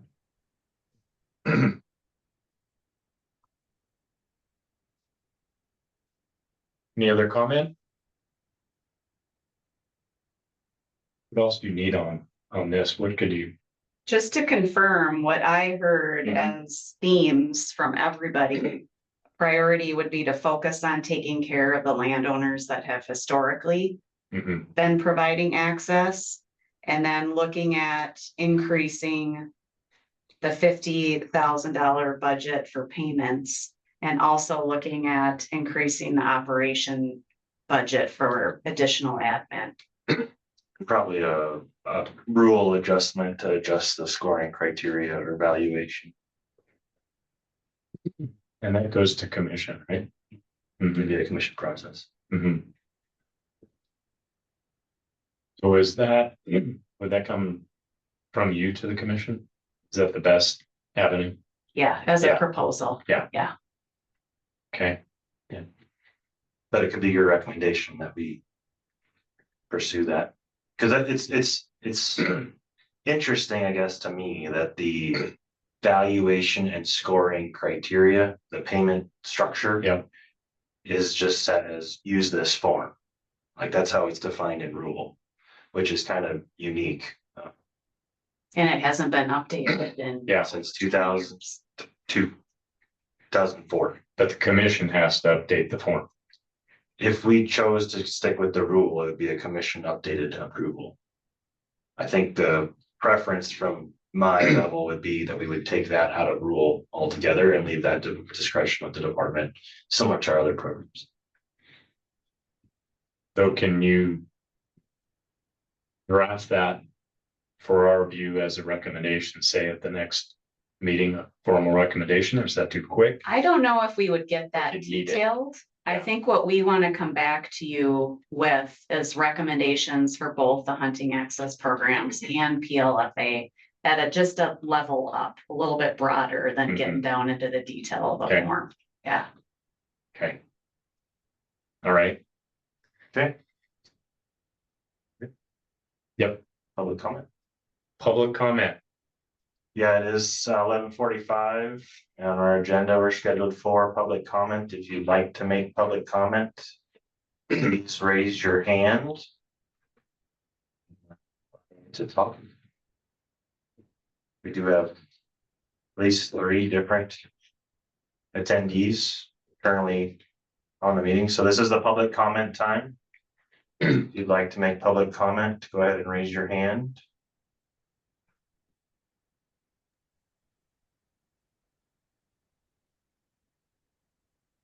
We don't have anything from attendees, but Mr. McNanny raised his hand as well. So you can. So no public comment? Nobody's raised their hand for public comments. Okay. No. Go ahead, sir. Yeah, I was just gonna let the committee know kind of what is going on in Region 7 with the elk. There's a big landowner push to the commission to get more elk permits out. Basically now they got 280 either sex rifle permits for probably 10,000 head of elk. And this has come to a level that the landowners can no longer tolerate, and the hunters need and want the opportunity to shoot more of these elk.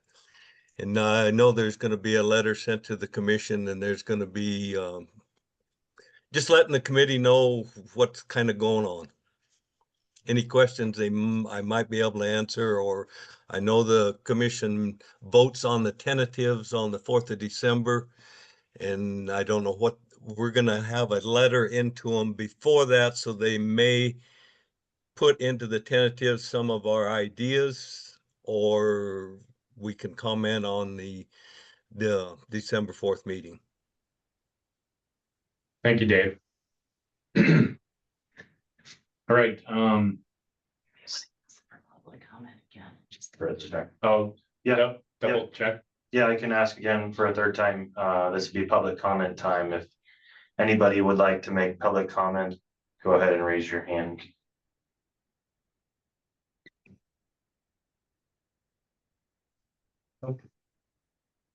Seeing none? Okay. All right,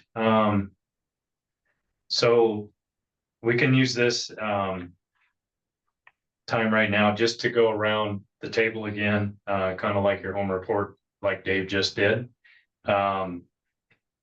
So let's go ahead and do that, starting with Lee. Well, there I am. Yeah, it was good. We didn't have many deer. I think we've got a few whitetail. The grouse didn't do real good. We finally got some rain in July and it made the grass come back, but most of the mule deer does have twins.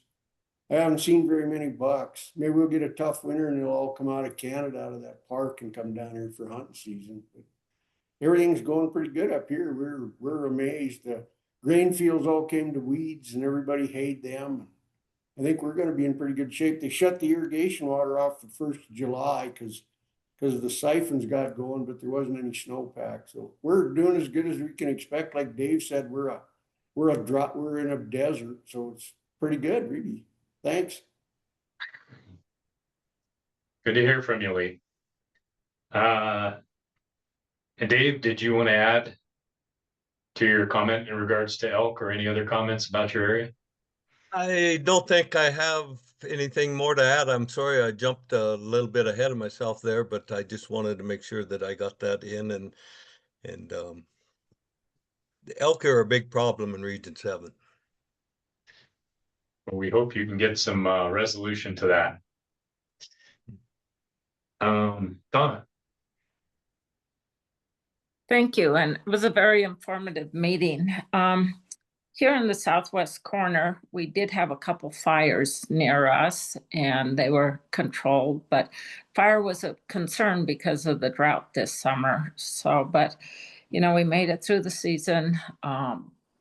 The fishing seemed pretty good. We personally quit fishing early in the day, even when there weren't any restrictions. I think just kind of all of us working together, taking care of our resources is why we get together in this group. And I'm happy to be part of this group. So not much to report. My life is about to get crazy busy in the next 2 weeks. And as always, I'm excited for hunting season. So thank you all. Are you all full up, Donna? Yeah, pretty good. You know, a few cancellations, but for the most part, we're looks like it'd be a good season. All right, good luck. Everett. I think the theme is slow. We had a slow fire season, and we had a slow fishing season, and sounds like archery elk season's been slow for a lot of guys. I've missed my first one in 12 years because I was over in Africa. So not really any reason to feel sorry for me, I guess, but looking forward to the fall and again, yeah, just working with the rest of the committee here. So that's all I've got. Yeah, we have no sympathy for you, Everett, so don't worry. Thank you. Dale. Well, first off, Everett, I have zero sympathy for you, so don't come looking. Couple of things from out here. You know, this spring, I was out quite a bit. And I saw a lot of broods of pheasants and grouse, but boy, the reports that I'm hearing from largely throughout Region 7 are very low upland game bird numbers. And I've been out several times and had some pretty mixed results, but overall, I would say the numbers are low. Deer and antelope numbers, well, what I'm seeing is a real spotty. I've been out doing some looking and some places there seems to be pretty good. I drove down to Broadus and then to South Dakota on Sunday, and it just seemed like I was avoiding deer all the way down. But then I've been out looking for birds in some other parts of the region and just not seeing many deer or antelope. I did see a post from a rancher friend of mine today, and he lives up in the northern part of Rosebud County. And I think he said that in the last week he's found 7 dead whitetail bucks and 9 dead antelope. So we're definitely having some die off. That's been reported in the papers. I hadn't heard about it up in that part of the world, so a little bit surprising, but that could further impact what's already a depressed antelope and deer numbers in the area. That's all I have. Thank you. Thanks, Dale. Cindy. Well, it'll be wait and see. I was up in the Georgetown area last weekend, and surprisingly, the elk were not bugling up there. And I've heard other people tell me that for whatever reason, they're really not bugling yet. The only other thing that might need some attention is there was some automated blips when people were getting their licenses from home. Other than that, we'll just have to wait and see how this hunting season goes. Thanks. Automated blips? What do you mean? Start to get your license online, and it even I had this issue. It actually ran for days.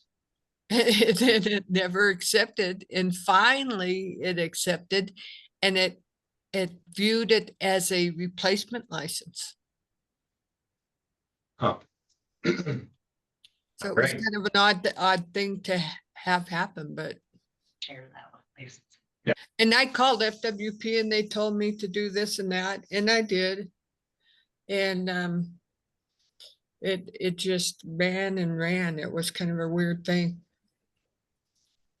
So you're not legal, huh? I'm on a replacement license.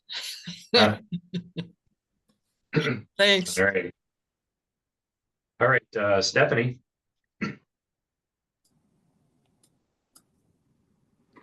Hi there, Region 4. I've heard that the deer numbers are a little bit better, but still below objective here in Region 4. Elk is at objective everywhere, I guess, but 410 is what I've heard. Is 410 is still a little down. The bird hunting pressure has been crazy high this year again. I don't know if it seems like a lot of non-residents camping out. I don't know. Hoping that the 10-day change next year will help alleviate some of that local pressure here. That first 10 days of the season seems like we're getting more and more non-residents camping out, bird hunting with lots and lots of dogs. I'm not sure, but it seemed like even though the dog training season wasn't supposed to be so pressured for non-residents, they were supposed to start later, it still seemed like they were here with truckloads of dogs. So I don't know if there's just not enough communication around some of these regulation changes. I do know our bird numbers, we had lots and lots of rain out here, which was great for antler growth, but with rain, a lot of times in this area comes some big hailstorms. And I have heard from some local ranchers here that there was a lot of bird die off due to the hailstorms that came through. So I would say from personal experience, it seems like our numbers for birds might be a little down. Deer coming up, but still low, and elk, as always, lots and lots of elk, mostly on private in the region. All righty. Thank you. Chris. Region 6, the Bear Paws and the Missouri Breaks, everything's fine. Had a hot September, finally got a frost. Was a few cases in Region 6 of blue tongue, but hopefully that with the frost and everything that changed the whitetail. Whitetail numbers are pretty good. Mule deer are all right. Elk, of course, are fine. Sheep are not good in the 680 north side. I've been harping on that for years now. They did reduce the tags of the rams from 25 to 10, which is good. Big thing with me all the time is the predators, and lots of coyotes and lots of mountain lions. And we introduced a couple grizzly bears a couple years ago. One got shot here this summer, but on someone's porch. I hope the other one does. No, I shouldn't have said that. Yeah, just the big thing is the coyotes. I'm always big on predators, and it seems like a lot of people want to protect them, and our the FWP's business is selling deer and elk tags, and that's how they make their money. So predators is not how they make their money. So I'm just going to throw that out there, that a great management tool for everybody, no matter what you believe in, is controlling predators, and we don't do a good job of that. So that's what I have to say. So you're proposing a higher fee for coyotes and wolves and bears? Well, the bears, they're the bears, but the mountain lions, it just we fight a lot on these quotas with people and trying to get the quotas up, and it just seems like it's the mountain lions protected a little too much, and every year we fight on the quotas, and in my area we have a female quota, which makes no sense because you can kill all the times you want. It's not going to help the population, reduce the population. We've got to kill some females. So they're very, very hard on mule deer. I can't see anybody arguing with that, but they do. And we love our mule deer, and I think eastern Montana, well, all of Montana needs to really focus on protecting the mule deer more, and I don't believe we're doing that. So, and I can't blame it all on predators, but it sure doesn't help when mountain lion quotas are restricted. So, All right, thanks, Chris. Craig. Well, good to see everybody, and best of luck to you this fall. Saying my neck of the woods, we've actually had a uptick in the fawn production on mule deer and whitetail. Whitetail seem to be back on the upswing again, and so that's kind of nice to see. Our mule deer population around where I'm at is kind of had the flu, seemed like a low grade fever for the last 10 years, just kind of stable at best.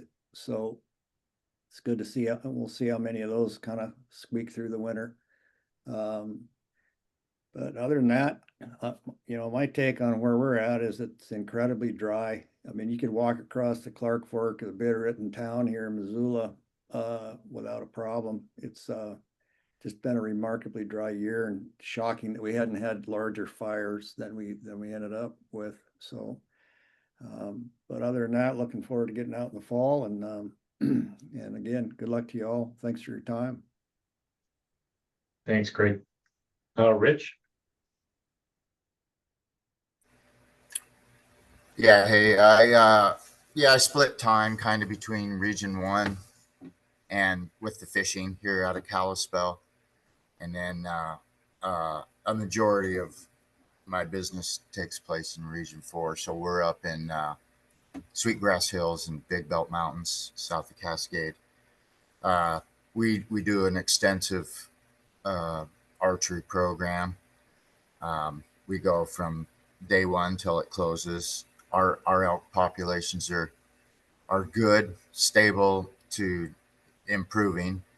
The mule deer are stable, where I know they're struggling in a lot of the state, but we're pretty fortunate, especially. I guess we're way down on the mule deer and in the Cascade area, but up in the Sweetgrass Hills, we're thriving pretty good.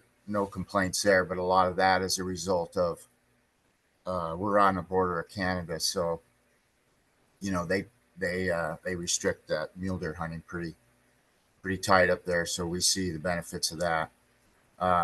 Whitetail population's down a little bit this year, which I'm fine with, because it just seemed like it was blowing up on us the last few years, and I haven't heard any confirmed EHD cases, but they do seem to be down. But just our observation, myself and the guides, we have a 3-week deer season up in that area. Most of maybe we're not 5 weeks, which I like a lot. We hunt deer for 3 weeks and we're done.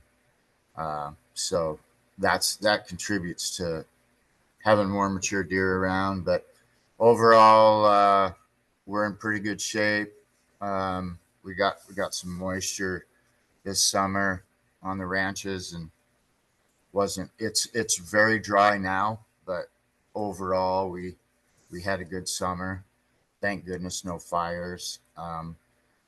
And I would say the same thing Chris Faber said about the predators. We've got grizzly bears now in the Sweetgrass Hills. We also have them in the Belt Mountains south of Cascade. So that's the last couple of years. That's been a challenge with that. And, I don't know if it's anything to panic about, but yeah, predators are the real deal, and we're dealing with it. So, but otherwise, all is well in our world up there. And I appreciate the opportunity to be on here, and learned a lot today. So thank you guys. Thank you, Rich. Paul?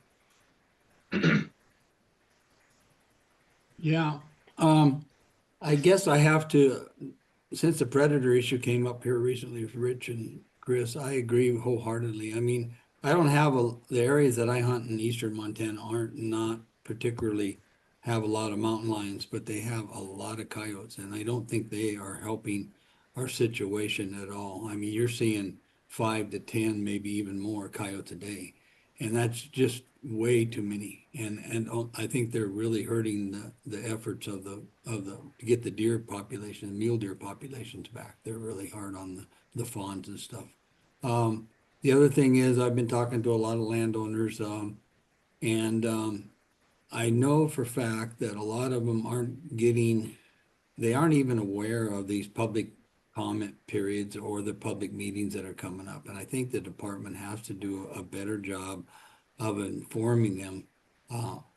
If I didn't get an email from the department, I wouldn't know about them myself. And a lot of the hunters don't know about them. So I think the poor turnout at some of these meetings are probably due to lack of communications with that. And then Dale beat me to it. I was going to bring that up about the EHD and the antelope and stuff in Region 7 over there. And I think they should rescind those doe tags for antelope does in 702, 4, and 5 over there. I mean, I don't know why they're letting them. Our numbers aren't as good as they say they are. I mean, we're not seeing that many antelope, and they aren't back to, I don't think back to the levels of 2008, like came out in the harvest report. And then you add this EHD die-off that we're going to get. I wish we could do something now before we have rifle season. That's a little late, but to issue all those doe tags. That's about all I have. Everything looks pretty good. Been doing a little elk hunting. There seem to be a lot of elk around. So, yeah, thank you guys, and have a good fall. Thanks, Paul. So I think I'm it, unless I missed somebody. Yeah, archery season on. I spent a couple weeks bow hunting. Had one really good opportunity, went to draw and fell over backwards. So I don't think I'll get another opportunity. And what the heck, all those months of practicing and calling and all that fun stuff, but we had a great time. So elk are bugling over our way. I think the late moon was kind of an interesting part to the archery season, either early or late, depending on when you think the peak of the rut is. But lots of fishing going on here still over in this part of Montana. As folks shift to big game, quite a few folks hit the river and the lakes pretty good over in Helena, and everybody's happy with that. Most everything's a ditto. Looking forward to the rest of the fall, a little weather change into cool and get things really rolling. So with that, I'll wrap that part. Our next meeting is scheduled for December 16th and 17th in person here in Helena. So make your travel arrangements now.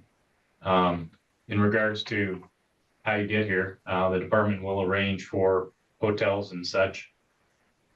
Our main topic of discussion at that meeting is a thorough look at landowner preference a very detailed program or programs that intertwine. So when you get that information, please spend some time looking into all the, I don't know, tentacles that are involved with landowner preference and the access hunting programs. I want to thank you all for being here today. I know it's busy. Even with fishing, fall's still warm, so there's lots of good fishing going on, and bird hunting and archery. So thanks for taking the time to be here. I appreciate it.